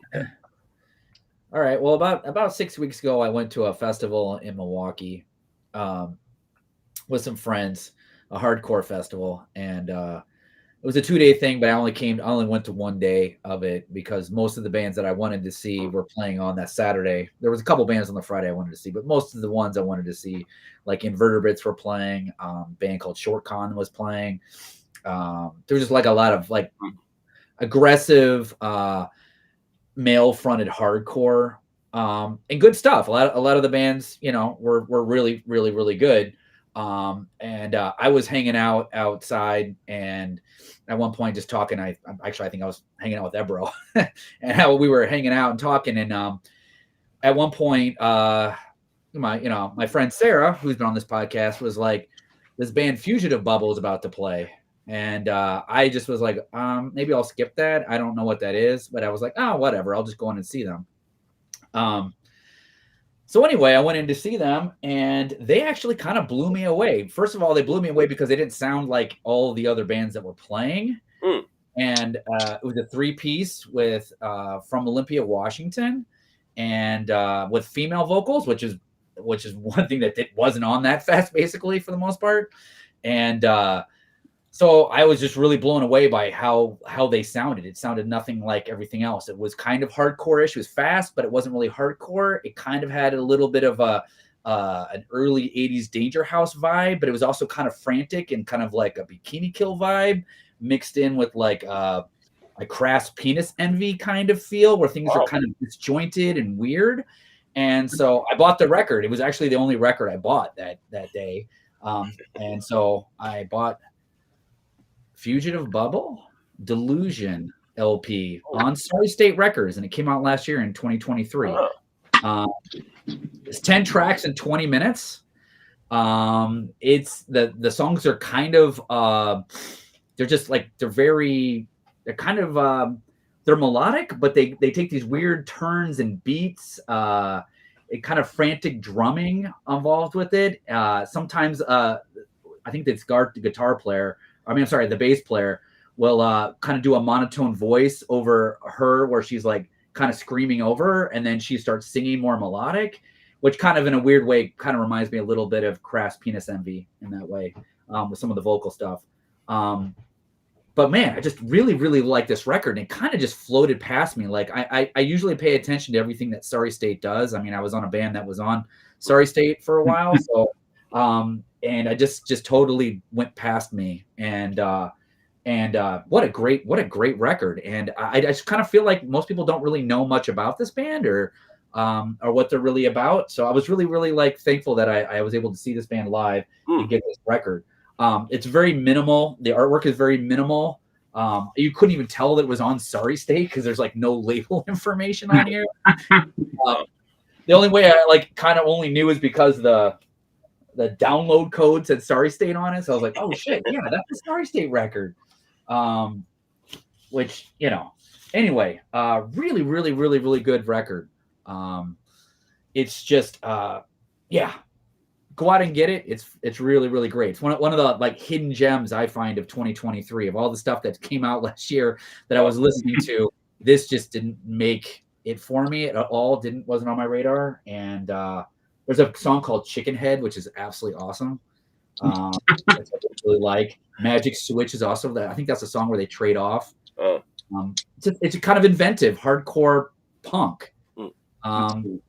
In a way, kind of, though it's more spastic, but it kind of reminds me a little bit of Consensus Madness from Chicago or CB Radio Gorgeous as well. Those bands are a little bit more straightforward, kind of Danger House sounding, whereas this has that element and then throws in all that weird kind of different beats and it's yeah. I didn't even know this stuff even happened anymore. I when you pulled that out, I was like, people still do that. Like, we want this record to look like it came out in 1998 or whatever, and it has a download code. But anyway, a great record, and I go check it out because you might be surprised by this. This is kind of like a little gem, I think, of the last year. Got lost in my pile from last year for sure. I didn't. Yeah. Well, maybe because it's from Olympia, Washington. Like, I don't know. I mean, I don't know how much touring they've done. But man, great band. Cool. All right. So I guess it's back to me. Yes. Let's not forget about. Yeah. So I have to run my headphones in mono because I can only hear in my right ear, so it sucks more. It sucks more power. I think it was when he took the headphones out, it sort of threw a spanner in the whole system. Because they said the headphones were like, we're dying. So whatever. But no problem. Anyway. Yeah. Now I'm back. That was embarrassing, but hey, I made it. Hey, it happens. It happens every week. It's kind of funny. It's cool. That was one of the best sort of technical difficulties that we've had. Great. So this next record is, I don't know if this is going outside of the rules or not, but whatever, if there is any rules, but there are rules. Obviously, I think most of us, you know, you mentioned when you showed the Los Oblividados record and you talked about the skate rock comps. Obviously, to me, compilations were a big deal to get into different bands and get into different music and all that stuff. And when I was a kid, I used to buy the K-Tel like rap cassettes that used to, these are the great, you know, rap songs from like 1988. And it'd be like, you know, De La Soul or Technotronic or not Technotronic, but trying to think of Prince Paul's other band, Stetsasonic. That's it. That's great. Yeah. So comps are always important to me. And then when I got into punk, they were even more important. And in the early 90s, there were two that were really huge to me. And I eventually found one in probably about 95 used. And it had the insert with it and everything. And I luckily got to know the man that did the label later on when he worked at No Idea. And his name's David Hayes. And he did the Very Small World comp, which was really, really important to me. I love this comp. And the one that I found, I cannot believe it's in the shape that it's in. It's like literally pristine. I had that comp when I was young. Yeah, it still had the book in it and everything. But I love Dave. Dave has done some really great records on his label. Good dude. But yeah, Dave was a good dude. And this comp has one of my favorite bands on it called 23 More Minutes, which they did a split with Logical Nonsense and then did one 7-inch, I think. And I think that's about it. Maybe a demo or something. Obviously, it's got a Pinhead Gunpowder song on it, which we were talking about earlier. And this is back when Pinhead was really good and Sarah Kirsch used to be in the band. So this is a really great song. Yeah, it's also got my favorite Jawbreaker song on it, Fantastic Planet. But yeah, I love this comp. I know there's a lot of really shitty songs on it. Like, I don't really care to hear the Shemp song by the Lizards, but whatever. It's there. Yeah, I love this comp, and I have, he did a few comps, but the other one was Make the Collector Nerd Sweat, the 10-inch. Yeah. I have that too. That one's great. But yeah, David, he worked at No Idea for a little bit when North Lincoln was on No Idea, and he was down in Gainesville quite a bit. So I got to talk with Dave quite a bit, and it was cool to tell him, like, hey, all those comps you did back in the early 90s, these were really important to me. And he was like, yeah, whatever. Those things sucked. So I was like, all right, cool. Thanks, David. He also told me we were playing Fest 2. So this is like 2003, I want to say. And I was going show to show with Dave, and we would stand in one show, and I would stand next to Dave and we'd be the band, and I would really look over to see if he was still with me, and he'd be gone. And I'd be like, what the fuck? Is he going to the bar? So I'd have to follow him outside. And I was like, why do you keep leaving these shows so early? He's like, because I can tell if I like a band within 2 seconds if I'm watching them. If I don't like it, I leave. I'm like, okay, fair enough, Dave. Was the one like, what are you pointing at? Was that in that? Is that from the same label? The 10-inch with very small. Yeah. Yeah, with Iconoclast and all that on it. Yeah. Yep. That's the one I don't think I ever had that one. The one that I'm thinking of, and I don't know why I'm thinking of this, and I don't know why I remember this, it's like, is it wood paneled, like something Pacer van with mags or something like that? It's like a double LP with like a 7-inch. It's like Paul Bayer will know what I'm talking about. It's like a double. It's like a big compilation. It's wood paneled something van. Is it another one of very small? I think it is. I want to say so. Yeah. Let us know in the comments. I think I'm correct. Yeah, I think he did one that was called Big Comb. Songs about drinking 1 and 2. He's done a lot of comps. It's funny because very small. They just put out a lot of comps and like very few like single LPs. Iconoclast is on this comp too. Yeah. Repel, great song. Yeah. Yeah, I don't know. I was like trying to figure out if I wanted to pull a comp out or not, but yeah. I was going to say, what was the rule that you thought you were breaking? Like compilations. Man, I've been listening to this a lot lately this week. I don't know if it's because now that I have a 6-month-old baby that I'm kind of like reliving my youth again. There you go. Orchestra. Wood panel Pacer wagon. There's an extended version called With Mags, which could be like a bonus 7-inch. Yeah, he does. I just asked him like his ideas for these comps, like how, like why why so many? He's just like, why? He's like, I just had so much fun putting them together for a while. He just really liked. He said he liked doing the books, and he liked all the bands, and he wanted to help out as many bands from the Bay that he could, but he couldn't afford to put records out for all of them, so he just did these comps. Yeah, Dave's a good guy. He's a really funny dude. Nice. I guess it's that's cool. Yeah. Is this number 5 or we have 4? It's Mike. 4. No, it's you, Mike. Yes, it is me. It's you. Number 4. Yep. Back to me. Round four. Okay, I bought this record recently for 4 reasons. Number 1, it was like $3 or 300 yen. Number 2, looks fucking great. I love the look of the record. Number 3, the name of the band. I was familiar with the words of the name of the band. Number 4, the label that it was on. So it was a no-brainer for me. Going back to Portland, actually, 10 years ago. Let's just have a look at it. This record, Funeral Parade. I remember seeing that record round, but never listened to it. Yeah, I think people have forgotten about this record. It was sort of in that wave of like Portland, like post-punk, and gothic. And yeah, I think it was in Feral Word distro. They're from here. They were from here. This is you're gonna like this story, and I didn't realize any of this until I was like doing a little bit of research about this record. But obviously, they took their name from the Part 1 record. Part 1, the band that was on Cleanse the Bacteria had a 7-inch called Funeral Parade. It's kind of younger people. I think they're younger. And the members were Jake or Jack from Nervescade, Calvin from Nervescade and the Bog People, Mira from Ripper and Bellicose Minds, and Robbie from Ripper. And I guess they were sort of getting into post-punk and death rock and gothic. Like, let's form a band in that style. They did. And it's a great label, like Mata la Musica Discos. It's a fucking great label, like the Bymarks, Mundo Muerto, Rayos X, Crazy Spirit, Generation Suicida, Broken Patterns. Great label. But what about this record?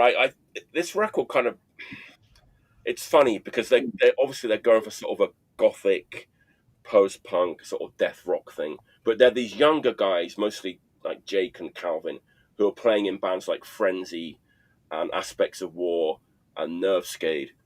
And so they were not very restrained when they were executing this sort of like, gothic and like post-punk style. So it's interesting, most bands in this style sort of show some restraint. Not so much with this band. It's kind of noisy hardcore dudes sort of having a go at doing like gothic. It's pretty cool. Who recorded it by chance? Do you know? Stan Wright recorded it. Yes. Full circle. There you go. And I was laughing because I was like, oh, Stan Wright recorded this record. I've recorded with Stan Wright. Probably everybody has at some point. I feel like I have for sure. At his Buzzell Howell Studios. That's kind of like that's like his it's his name that he goes by, but he records at various places. So. Right. I was actually sort of went down the rabbit hole of that when I was looking at this record. I was like, man, who's recorded it? I was like, man, everybody. Everybody's recorded. I mean, Stan. The thing about recording with Stan is he's cheap and he doesn't get in the way of like he's not gonna like. As long as you're cool with it, like if you get out of the booth and do the thing and he's like, how do you feel about that? And you're like, I think it was okay. He's going to tell you like either A, it sucked, or B, it sounds great. Don't fuck with it. Because most people just fuck with something to death until it's ruined. Right. But he'll like stop you. He'll be like, no, that was great. Do not. He won't let me, like I've been begging him in Amusement. This is a side story, but I've been begging him in Amusement. Like next time we record, I was like, I would love to record with a click track next time, and he's like, I will not do it. You're not doing it. Not with me. And I'm like, okay, that's fine. That's how we're gonna do it. Wow. Yeah, someone's asking when this came out. It's like, yeah, this is 2014. So, man, is that like right in the middle of all that sort of the post activity from Portland? I would say so. Yeah, right in the middle, right? Stan was doing Arctic Flowers at that time, I think. Arctic Flowers, yes. So there's a lot of bands like the Estranged were around. There's a lot of them, right? And I think this band sort of maybe got lost in the shuffle. They only put out one record and then they were sort of gone. But it's great if you're into that. Honestly, I thought it was a crust record when I saw it in the distro, so I kind of just avoided it. Yeah, I mean, it looks like a band that would be like really, really into Rudimentary P&I. Like really, really into Rudimentary P&I. Yeah, and there was definitely some sort of crossover between like the band Part 1, which they took their name from, and Rudimentary P&I 2, right? There's some similarities. I gotta check that out. I'm gonna ask Stan about that. It's great, but I don't know like how available it is. Probably the cheap band somewhere. It has that sort of feel about it. Yeah. I'm sure if I go to Blackwater, they'll have. They'll have like 5 copies of it. 5 copies for $5. They're probably using them as sort of like packing for other. This is a good record.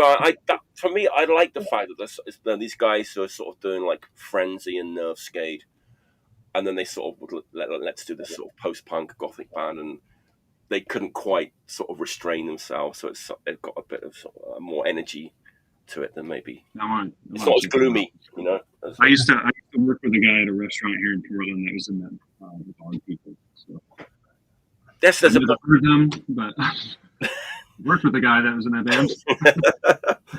Yeah, I mean, mixed by Dan Randall. Yeah. Nice. Yeah. Yeah. Yeah, that was a good. Yeah, I mean, $3. That's like too cheap, right? Yeah, it's pretty cheap. Yeah. Yeah. Yeah. Yeah. All right, Matthias, what's your All right. We're on 4. We're on 4. I don't know if I've done a new record ever, so this would be that was actually released within the last like 90 days, I think. In the mid to late 90s, I did a year down in Phoenix and met a lot of great people. At that time, like the band Unruh was kind of ruling the roost. Everybody was loving Man is the Bastard. It was that kind of era, that late era of power violence going on and stuff. And I met a lot of great people down there. Mike, who does King of the Monsters, and one of my favorite people from these southwestern, soon to be ununited states, my friend Matt, who was in Suicide Nation, that I did do a split 7-inch with back in the early 2000s. He then went on to be in a band called I'm gonna draw a blank here off the top of my head, Landmine Marathon, which I think had, they had some relatively pretty big success. So in the last few years, I think they started this band like, I don't know, 2016, 2017 or something. They're originally called Dead History. They got into a name argument with a band that formed after them out of Minneapolis, some indie rock band. So they scrapped the name. They put out a demo a couple years ago, and then finally their full-length LP came out. This is on Protagonist Music, which is Brendan from Groundwork and Absence label. But this is Common Wounds. It's called All Night Blood. This is a really, really, really solid record. Very technically proficient. It's got a lot of that 90s DNA in it. And when I say 90s DNA, I'm not talking about any particular genre, because I can hear Discord in this. I can hear a band like Shotmaker in this. I can hear Jesus Lizard. I can even hear like Helmet in this at times. It's heavy, but the vocals are pretty 90s, I think. In fact, I would almost say the first song on this album, the first time I heard it, I was like, man, that sounds like Sarah Kirsch singing for Shotmaker, or Shotmaker with slightly modern recording tools, right? Wow. So yeah, it's a really solid record. I would say it's very driving, very heavy, but it's got tendril roots in sort of like the DIY kind of like punk hardcore world. But definitely you can tell they like bands like Unwound and Ebullition. It's just sort of this like stew of like tons of influences coming together to make just like a really good solid record, So yeah, I mean, it's just came out. I think Death Wish carries it. Protagonist does most of their stuff through Death Wish.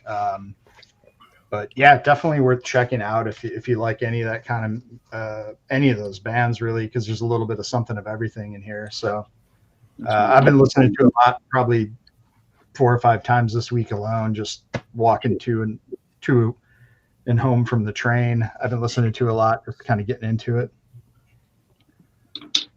I'm excited to check it out. Everything that you just described is like check. Yeah. Shotmaker is one of those bands from that era that not that era, but of that hardcore that still plays strong today. Oh yeah. There's a couple of Shotmaker songs that every time I'm in a band, I think of, like, we should cover Satellite Screens or something. Like, those songs are so good. Drumming is so great in that band too. One of the first shows I ever went to that was outside of Grand Rapids was in Milford, Michigan. It was Shotmaker Grade, and played. We did that. It was at that Masonic Temple. Yeah, it was like a Moose Lodge or something. There was like a flag. Yeah, we did that show. Yeah. Who did you? Was Ottawa? We did that show, yeah. It was I think Vince Averill, the guy who was in like Cross Control and who does Capsule Records that helped put out the Ottawa record. He did that show. Yeah, I remember I saw a flyer at Radio Kilroy for it, and the girl, the woman that worked at Radio Kilroy, everyone had a crush on her, and she was like, "You guys should go to that show if you want to see like a real DIY punk show." And we were like, "Okay." And so one of my friends who was old enough drove to Milford, Michigan. And that was like my first out of Grand Rapids show. It was Shopmaker, Grade, and can't remember, was it Ottawa that played or Nema? I think it was like Tiger 100 and maybe Nema. Yeah. Okay, yeah, it was a great show, and Shopmaker blew my mind. One of the better bands of that era for sure. Yeah, and these guys make no bones about their influences coming from all of those places. I mean, they know what they like, and they're making a record that definitely is like speaking to all of those influences. So, I mean, super solid record. Comes with a message received, which is just like a whole bunch of postcards of. I think they must have gotten this blood neon light made because it's like a whole bunch of pictures of this signed like in various locations. Oh, that's cool. That's cool. So, that's really cool. Kind of cool. Yeah.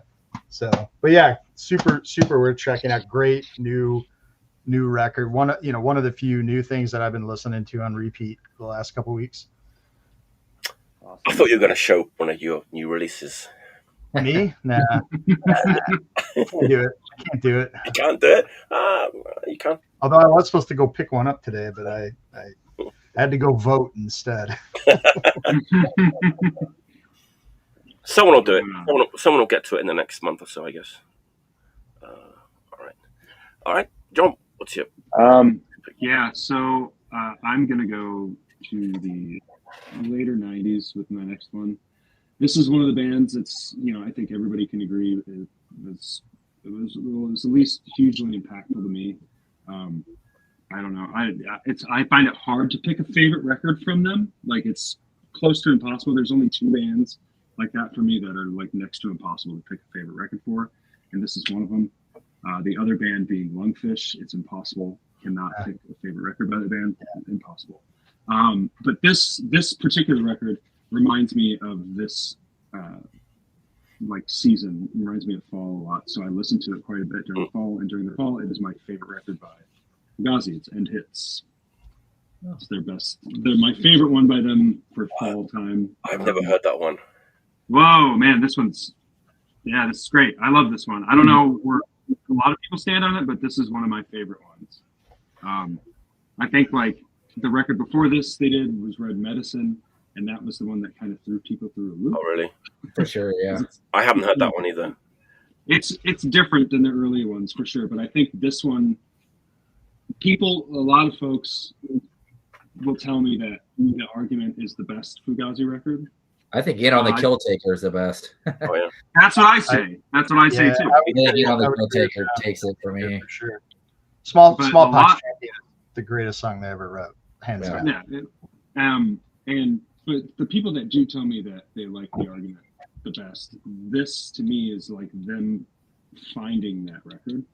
They're finding The Argument on this record. They're taking everything previous to get here to make The Argument. But the songs on here, the opening song Break is so insanely good. Place position's great, no surprises, 5 chords. I mean, the whole record is it's one of my favorite ones. But I will say, if I have to pick a favorite, which is impossible, I'm going to go with In on the Kill Taker. But this one, I bought it when it came out, and I still have it, which most people, when I tell them, they're like, yeah, I have the original of this. They're like, what? Yeah, I still got it. It's great. It's one of my favorites. So, yeah, it was hard. I was going through my Fugazi collection, and I'm like, I don't know which Fugazi record to choose to talk about. But, yeah, like I said, this is fall for me. I don't think I've heard anything after the Kill Taker one. I don't think I've heard anything after that. But man, I fell off on them at that point too. Honestly, really? Like I've Red Medicine. I've never spent much time with those records, sadly. You should listen to this again. It's great. It's really, really, really, really great. It's really great. I love this record. I will say that, like, back whenever it was it late 80s that they started playing shows and stuff? Late 80s? Yeah. Yeah. It's like 88. I saw them like a bunch of times in the UK, and it was always kind of mind blowing. Like, yeah, they were great live. Oh, yeah, it's one of the Even those shows with the X at the Congress Theater, those were phenomenal, and that was later Fugazi before they broke up. That's when I saw them for the first time on this with at the Congress with, I think it was Shellac and the X. Yeah, like the level of musicianship is I didn't really appreciate it back then. I wasn't really interested in sort of how good the musicianship was, but man, it's insane. Especially when you find out when they play live shows, they don't write fucking set lists. Like that to me, like after I saw them, and then because obviously I was like far back, so I can't see set lists, but when I saw them and then see the movie Instrument, and they're like, yeah, we don't write set lists. I'm like, wait a minute, hold the fucking phone here. What are we talking about? We're not writing set lists. And they're just like, it's seamless transitions into stuff. Yeah, I fucking love this band, like most everybody should, I think. But a quick story about Fugazi. I had a short run in this band called Mustard Plug, tiny run. You were in Mustard Plug? Yeah, I played drums for 1 year in that band because their drummer at the time had to quit, and they had all these tours booked, and they're from my hometown, and they're like, hey, can you play drums for us? And blah, blah, blah. I was like, sure, I'll do it. And the fun part about that, the reason why I bring that up is the fun part about picking the brain of Dave, the vocalist, and the guitarist Colin, is Dave booked. If you go to the Fugazi Live archive thing, if you go to their Lansing show in '87, he booked that show in his basement, and all the pictures of them playing in his basement are his. So it's like to pick his brain about that. He's like, yeah, I booked Fugazi when they first played outside of DC in Lansing. I'm like, what the fuck? And he's like, yeah, I booked Flame. So like, it was cool to pick their brain about that. And I think I asked him I was 23 at the time when I was playing with him. So I think I annoyed him to death by asking Fugazi questions. I have a question about Fugazi, actually. I'm probably anybody could answer it, but do they have a record with no vocals on it? Yeah, well, I guess you could consider Instrument now. Okay. I just like to hear soundtrack to the documentary, basically, right? Okay. Yeah. Okay. Yeah, that one's mostly known for the piano song "I'm So Tired" that Ian did. Right. Which is now slowly, I guess, becoming the most popular song next to Waiting Room. Waiting Room. Yeah. Due to the exposure from Wugazi. Yep. Which I actually have that bootleg version of that LP too. I think that's pretty solid. I actually kind of like that. Yeah. Cool. But I'm telling you, if you haven't really sat down and listened to End Hits, you should do it. You should do it. I tell you what I do. Every time I have to get a new phone or whatever, and I have to resync my music, I always put the later Fugazi records on it, thinking I'm going to get around to it. I'm going to throw it on when I'm on the train, and I just never do. I try. I end up listening to Lungfish, man. Nothing wrong with that. I mean, I got my Daniel Higgs palm tattoo. Nice. Yeah, I'm a big Lungfish guy. Big. Nice. All right. Well, how you doing? I'm doing okay. I blew my nose before I started, so hopefully my nose won't drip in the middle of this. I don't usually like to do comps either, just because there's a lot of stuff to talk about on a comp. But I was in comps sometimes, like John said, can be uneven. There can be really great songs on it, and then some kind of stinkers. But I was in Boston maybe 2-3 months ago. Went there to visit a friend. Saw when a Syndrome 81 went to a baseball game. And I went to Big Dig Records, which the owner, Cooch, comes on here. And so I went to his record store. He wasn't there, unfortunately. But and I found a Chicago comp that in Chicago if anybody is in Chicago, most of the record stores know that popular Chicago bands are usually priced really high. You think because there's more people here, you would be easy to find a Peg Boy record or a Naked Ray Gun record, but they're usually more expensive than it would be out of town. So I found this record, what I've always wanted, but it's always been kind of a $100 record, $85 record in Chicago. And I found it there for about half of what I would find it. So I had to pick it up, and I got this comp. This Middle of America comp. Came out in 1984.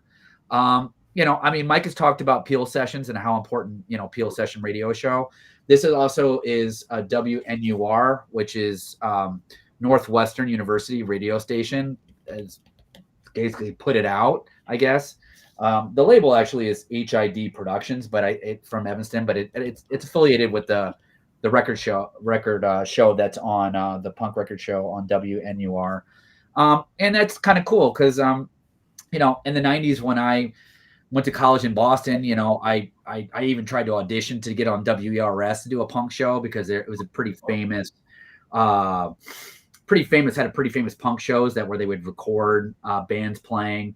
Like the FUs had recorded there, and like Gangrene had played there, and SSD and bands like that. And so it always kind of got really big. And then at one point, I actually, when I was in Pedestrians, we played at WRS and did a live show there too, so that was pretty awesome. But in the 80s and the early 90s, one of the ways, because there wasn't the internet, was to have compilations come from these radio shows to put punk on.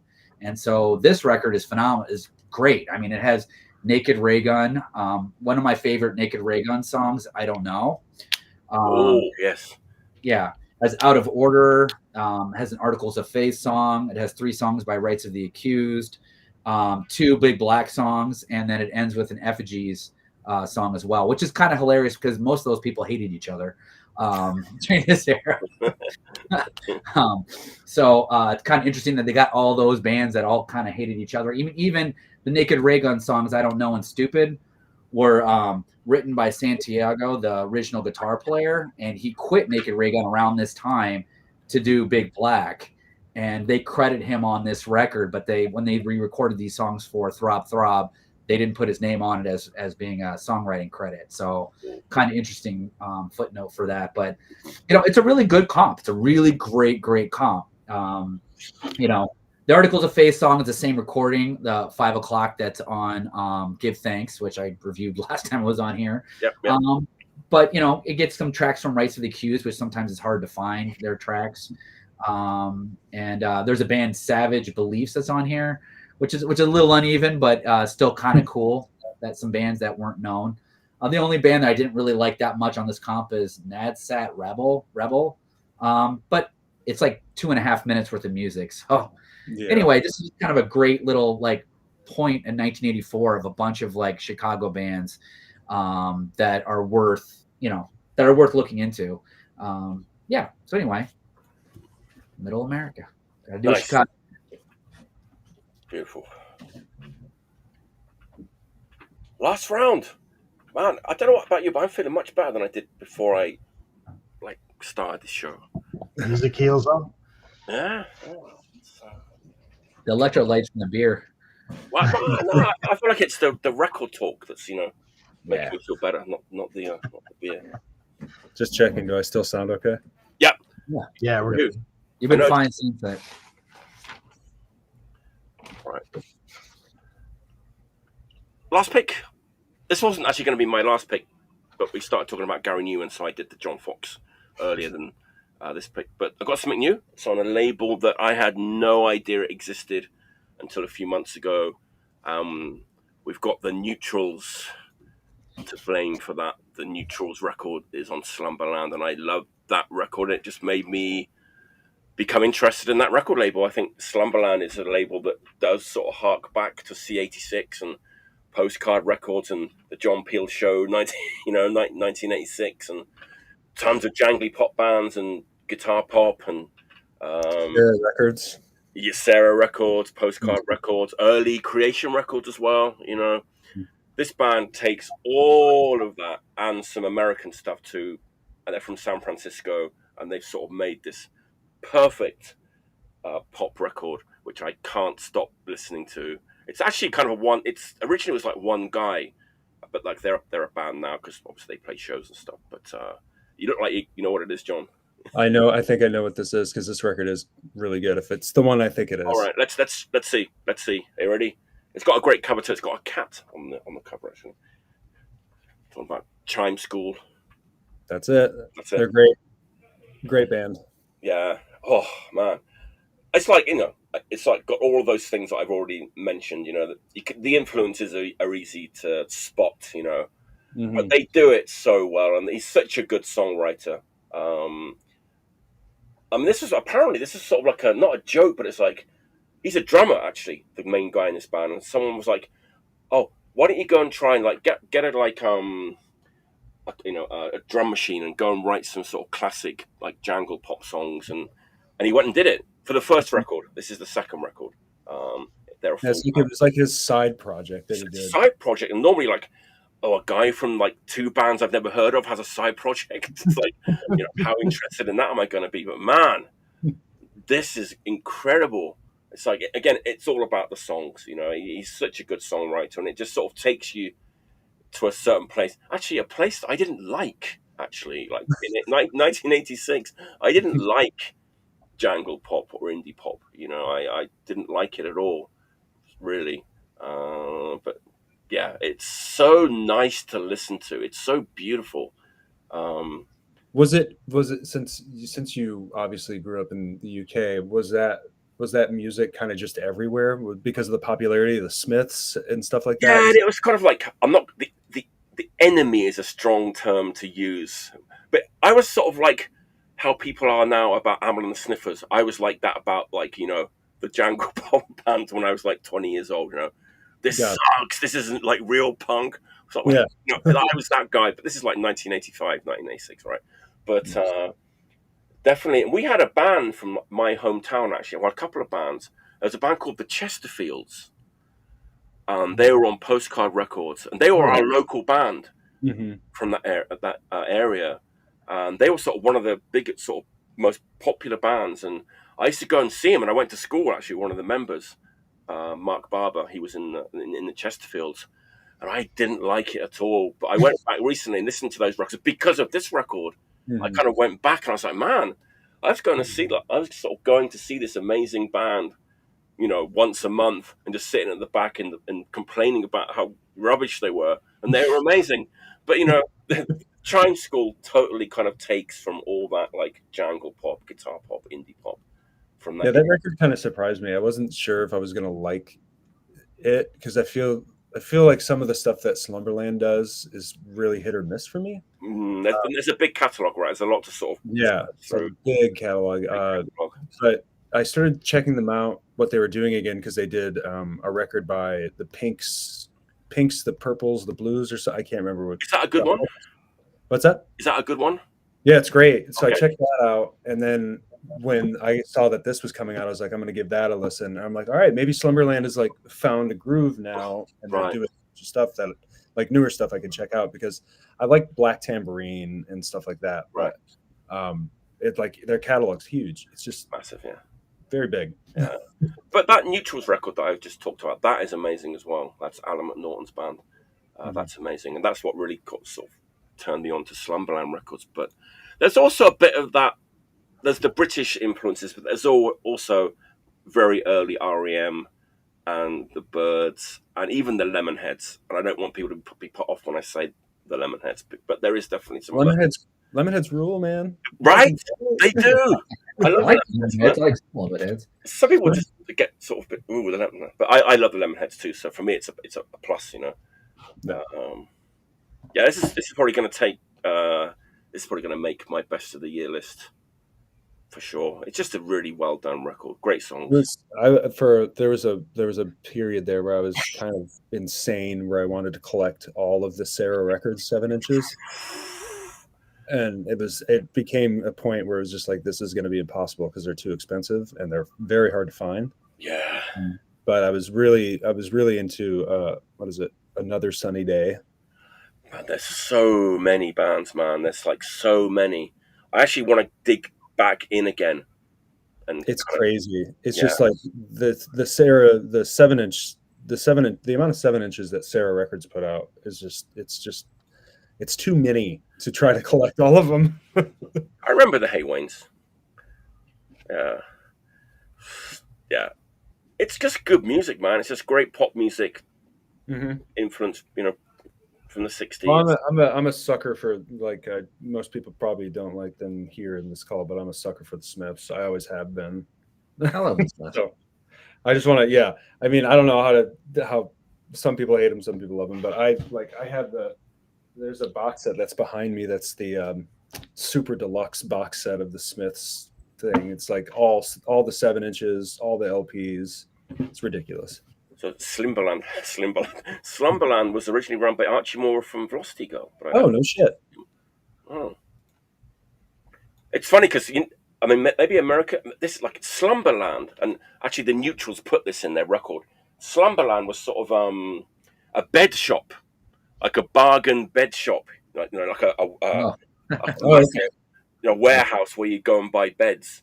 It's called like Slumberland, right? So actually, the Neutrals put like an old 80s Slumberland like little clip out from a newspaper in their record. So it's pretty funny. That's where like Slumberland, the name comes from. Yeah. That's pretty cool. Yeah. That's my last pick, Chime School. And I want to get the first LP now too. Now that I've been listening to this, I need the first LP. Yeah. All right. Matthias, what's your last pick? All right. Well, I think Jordan just mentioned X. Kind of related.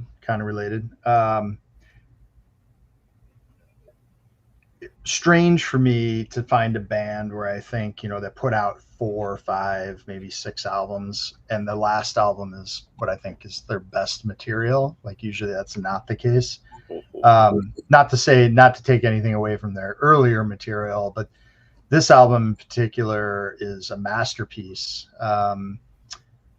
It kind of came back on my radar recently because it was reissued digitally. It was rebalanced and remastered.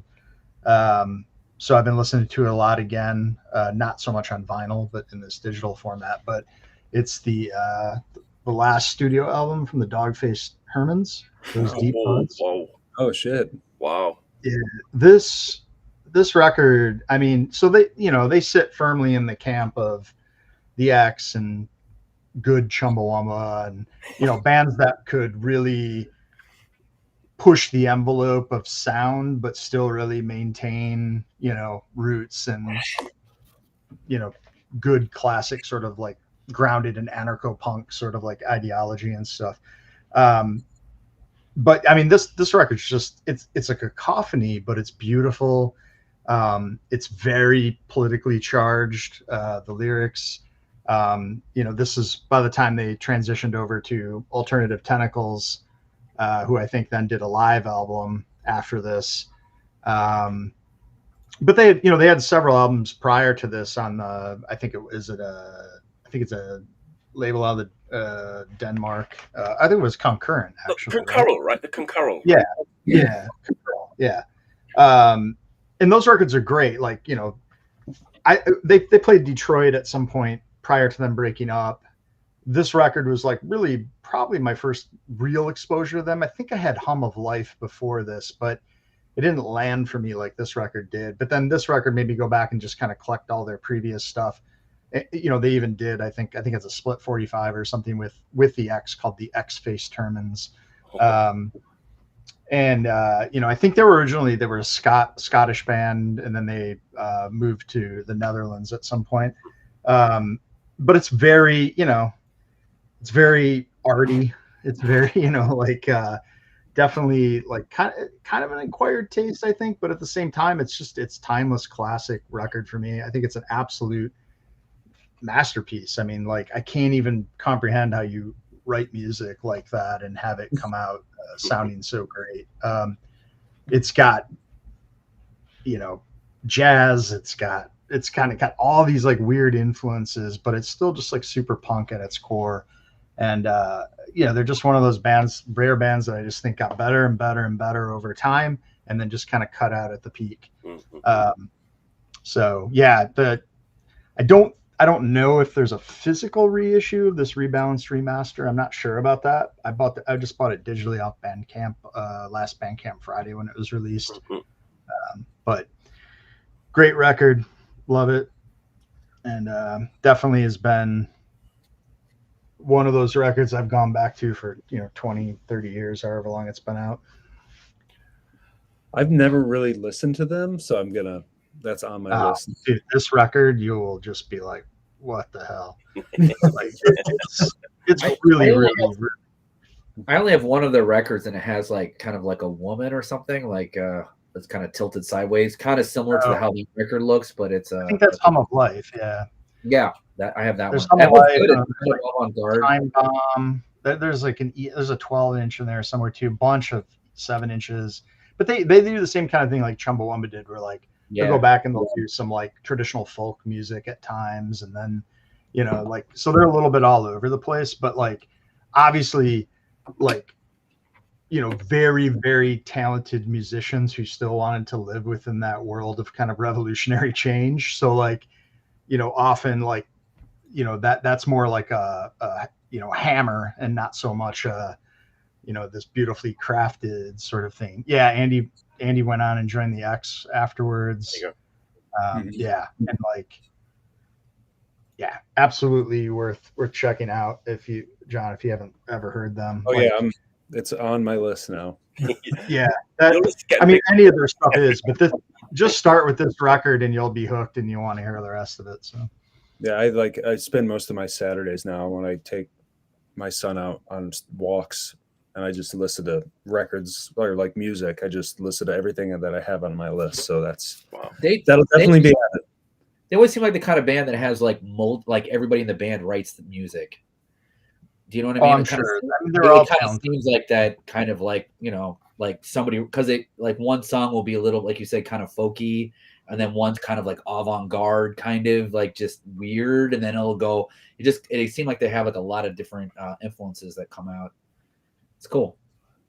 I really have come to like that a lot. I mean, like I know some people like really love.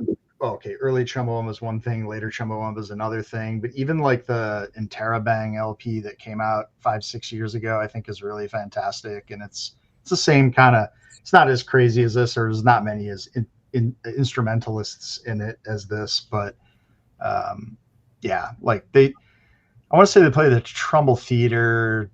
It had to have been before I left Michigan, so like 94 or 5, and I mean I was just blown away by like the presentation, the way they played. Here they come. They're this band that's just like kind of brings everything to the table, but they're just like playing in this garage space off of Trumbull, and like it was fantastic show. So, and kind of just loved them ever since. Nice. I'm happy to see that Trumbull's still a thing. It's still around. It is. Yeah, it's still doing its thing. Yeah, still there. Which it makes me. I love that. I played there a bunch, seen a lot of shows there. I'm glad it's still there. That's Mike. That's an old venue that's in Detroit. Okay. So I'm being distracted by Abbott Hoffman saying that Presence is the best Led Zeppelin album. I'm wondering whether I should comment on that or not. Don't get Mike started about Led Zeppelin. Let's move on. Let's move on. Yeah. All right, John. What's your last pick? So this is my last pick. Kind of a newer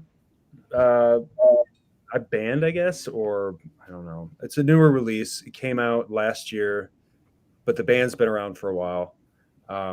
It's a label called Landland called Portage put it out. They do like special releases that are limited to like 200 or whatever, and they're silkscreen. And so they did a special release for this band called Self Defense Family. I love them. And this is a live record called it's called Law of Karma Live. Fake shit wins, but not tonight. And it's really great. They did like a small handful of these silkscreen versions of it.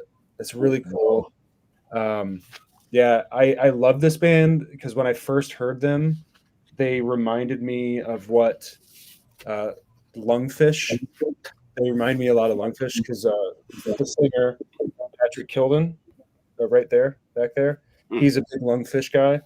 And that dude's wearing a Feeders shirt, so that's cool. But yeah, it's very in the vein of Lungfish. The music is, you've never heard Self-Defense Family. It's very, the music is repetitive. It's a lot of the same thing over and over again, but with him, he's kind of doing his best Daniel Higgs, if you will, but in his own way. So it's not like he's ripping him off. He's got great lyrics. The thing that sells this live record is the banter in between the songs is fantastic, but also the songs are killer. I mean, this record's great. I think it's streaming on all the streaming services. I don't know if you can find the actual press anymore. They might have some black versions available, but it's really cool. Patrick Kilden does the band Drug Church as well. He's the vocalist for that. But this band is more like, I like Drug Church too, but I like this band a lot more just because, like I said, it scratches that itch for more Lungfish for me. Wow, that's what it does. It's great. I don't know if you're a Lungfish fan, I say give it a chance. They have a record called Have You Considered Punk Rock? That's really good. Yeah, it's great. So this live record though is great. Again, it's called Law of Karma Live. Fake shit wins, but not tonight. Great band. Self-Defense Family. Man, like looking at that record, I would not have thought it was a sort of a Lungfish. Yeah, it's just like I said, the label crossover. It looks like crossover metal. Yeah, the label that does it, the label that does these releases called Land Cold Partridge. I think I'm saying it right. They're based out of St. Paul. He kind of just designs the artwork. It's not really the band that does it. Most of the artwork for Self-Defense Family stuff is very. It could be like a Lungfish record. They're very like stark, like just a portrait with just the band's name really tiny up at the top. You know, it's cool. I don't know. I definitely like. I miss the fact that I'm not going to get a new Lungfish record, and I haven't in a while. But this band scratches that itch. Cool. Good stuff. Nice. I can't believe it. It's the last pick of the day. Where does the time go? Where does the time go?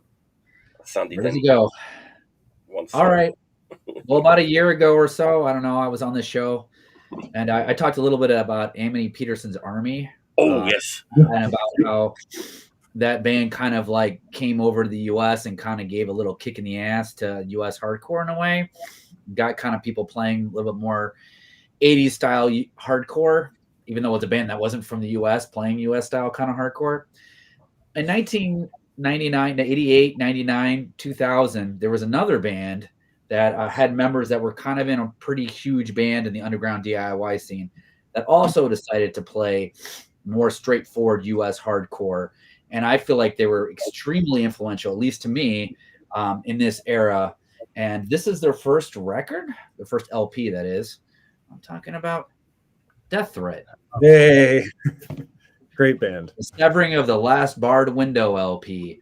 Yeah, so I mean, in a way, it kind of, a couple of members of his Heroes Gone, the two brothers, they basically switched instruments, Todd and Paul. Todd went to drums and Paul went to guitar, and they basically played sort of like, more Citizens Arrest style hardcore with a little bit of Scandinavian hardcore feel to it. And then they ended up on their LP after this going to more of a kind of a Japanese hardcore sound with their record that came after this. Actually even recorded it in Japan. It was, yeah. Yeah. So, but this band, like when they first started to play around the US, it was another kind of kick in the ass a little bit of being like, we're going to play a little bit of more like, like Citizens Arrest style hardcore or, early 80s kind of hardcore, but we're also going to combine, like I said, all this other kind of like hardcore elements into it. It also comes with one of the most ridiculous gatefolds ever. That's amazing. Hot dogs in high gear. No machine yet for spreading the mustard. Anyway, came out in 99, 2000 on Partners in Crime Records. And it's in a way, I feel like it's kind of a classic. I actually kind of like the second LP a little bit more. I feel like they kind of refined their sound, and also this record has like a ton of songs on it, including a Toro cover on it. Whereas the next one's a little bit more condensed, and I feel like it's a little bit more, I don't know, like narrowed in sound. Right. But man, this band, man, what a great, when those EPs came out and this record came out, this was the shit for me. I mean, this and like Nine Shocks, Terror, those kind of bands when they were coming out, that was the stuff that got me like, kind of got, I think, the US hardcore scene a little bit out of some of the emo hardcore stuff that was kind of getting a little bit tired, I think, in some scenes. And this band kind of kicked it out. And it didn't. Yeah, I loved it. You mentioned, who did you just mention? You mentioned, you said Nine Shocks. Nine Shocks was great. Nine Shocks Terror, another band that's like the same way, I feel. It's just great. But yeah, you're right. Like I feel like, you know, at that when Death Threat was doing their thing, it was not, hardcore wasn't that at that point. You know, they came back around. They were like, why don't we go back? Let's bring it back to this. Yeah. And it was cool to see. It was really cool to see, because you'd go to see, like, I don't know, I would see, you know, whatever, just let's say Orchid or whatever band like that. And then to have a band like Death Threat come on that's literally just by the book 80s hardcore. It was fucking great. It was a real kick in the ass, I felt like, in the scene in a lot of ways. And I remember all the shows. I mean, they toured relentlessly too for a while in the US. So it's like, I mean, I probably saw them like 3 or 4 times play. I mean, they played like the last, when Crudos like broke up, they came and played the last Lost Crudos shows here. And it was amazing, you know, like that band playing. And, you know, they played basement shows. And they were just one of those bands that just, I really feel like kind of gave the scene a kick in the ass. And like they weren't kind of like falling back on the His Hero Was Gone sound at all, which felt like different and new, but wasn't different and new. But you know, it was great. Anyway, it's one of the first shows that I went to after moving here was Death Threat. They toured Japan with DSB. Yeah, they did a split single with EP. Yeah. Go ahead, John. Go ahead. We played with Gauze on that tour too, I think. Yes, yeah. Stan likes to rub that in. Yeah. Stan's kind of a honorary member of this show. Yeah, we're bringing it back to right here. I didn't even think about actually that. when you were like when a couple people dropped off and we couldn't find someone, I was going to see if he wanted to. Let's get him on properly. Yeah. It'd be fun to have Stan on. He's a funny guy. Right. It's funny because I had another sort of a tragedy family tree related record in my to show pile, which is not as well known as Death Threat, but I think this one is also one that people should check out. It's the Trauma. Oh yeah, record. Yeah. I think the singer passed away in a motorcycle accident. It's Jeff is the singer, Billy, Todd, and then Chris on bass, and this is on Feral Ward, and I haven't really sort of listened to this enough yet, but it was in my pile.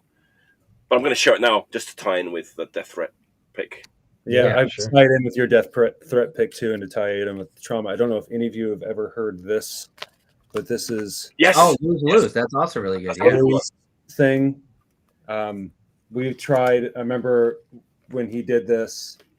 Fathers was sharing a practice space we somehow were in saw Billy a lot. I don't know how. But we kept trying to convince him to do shows.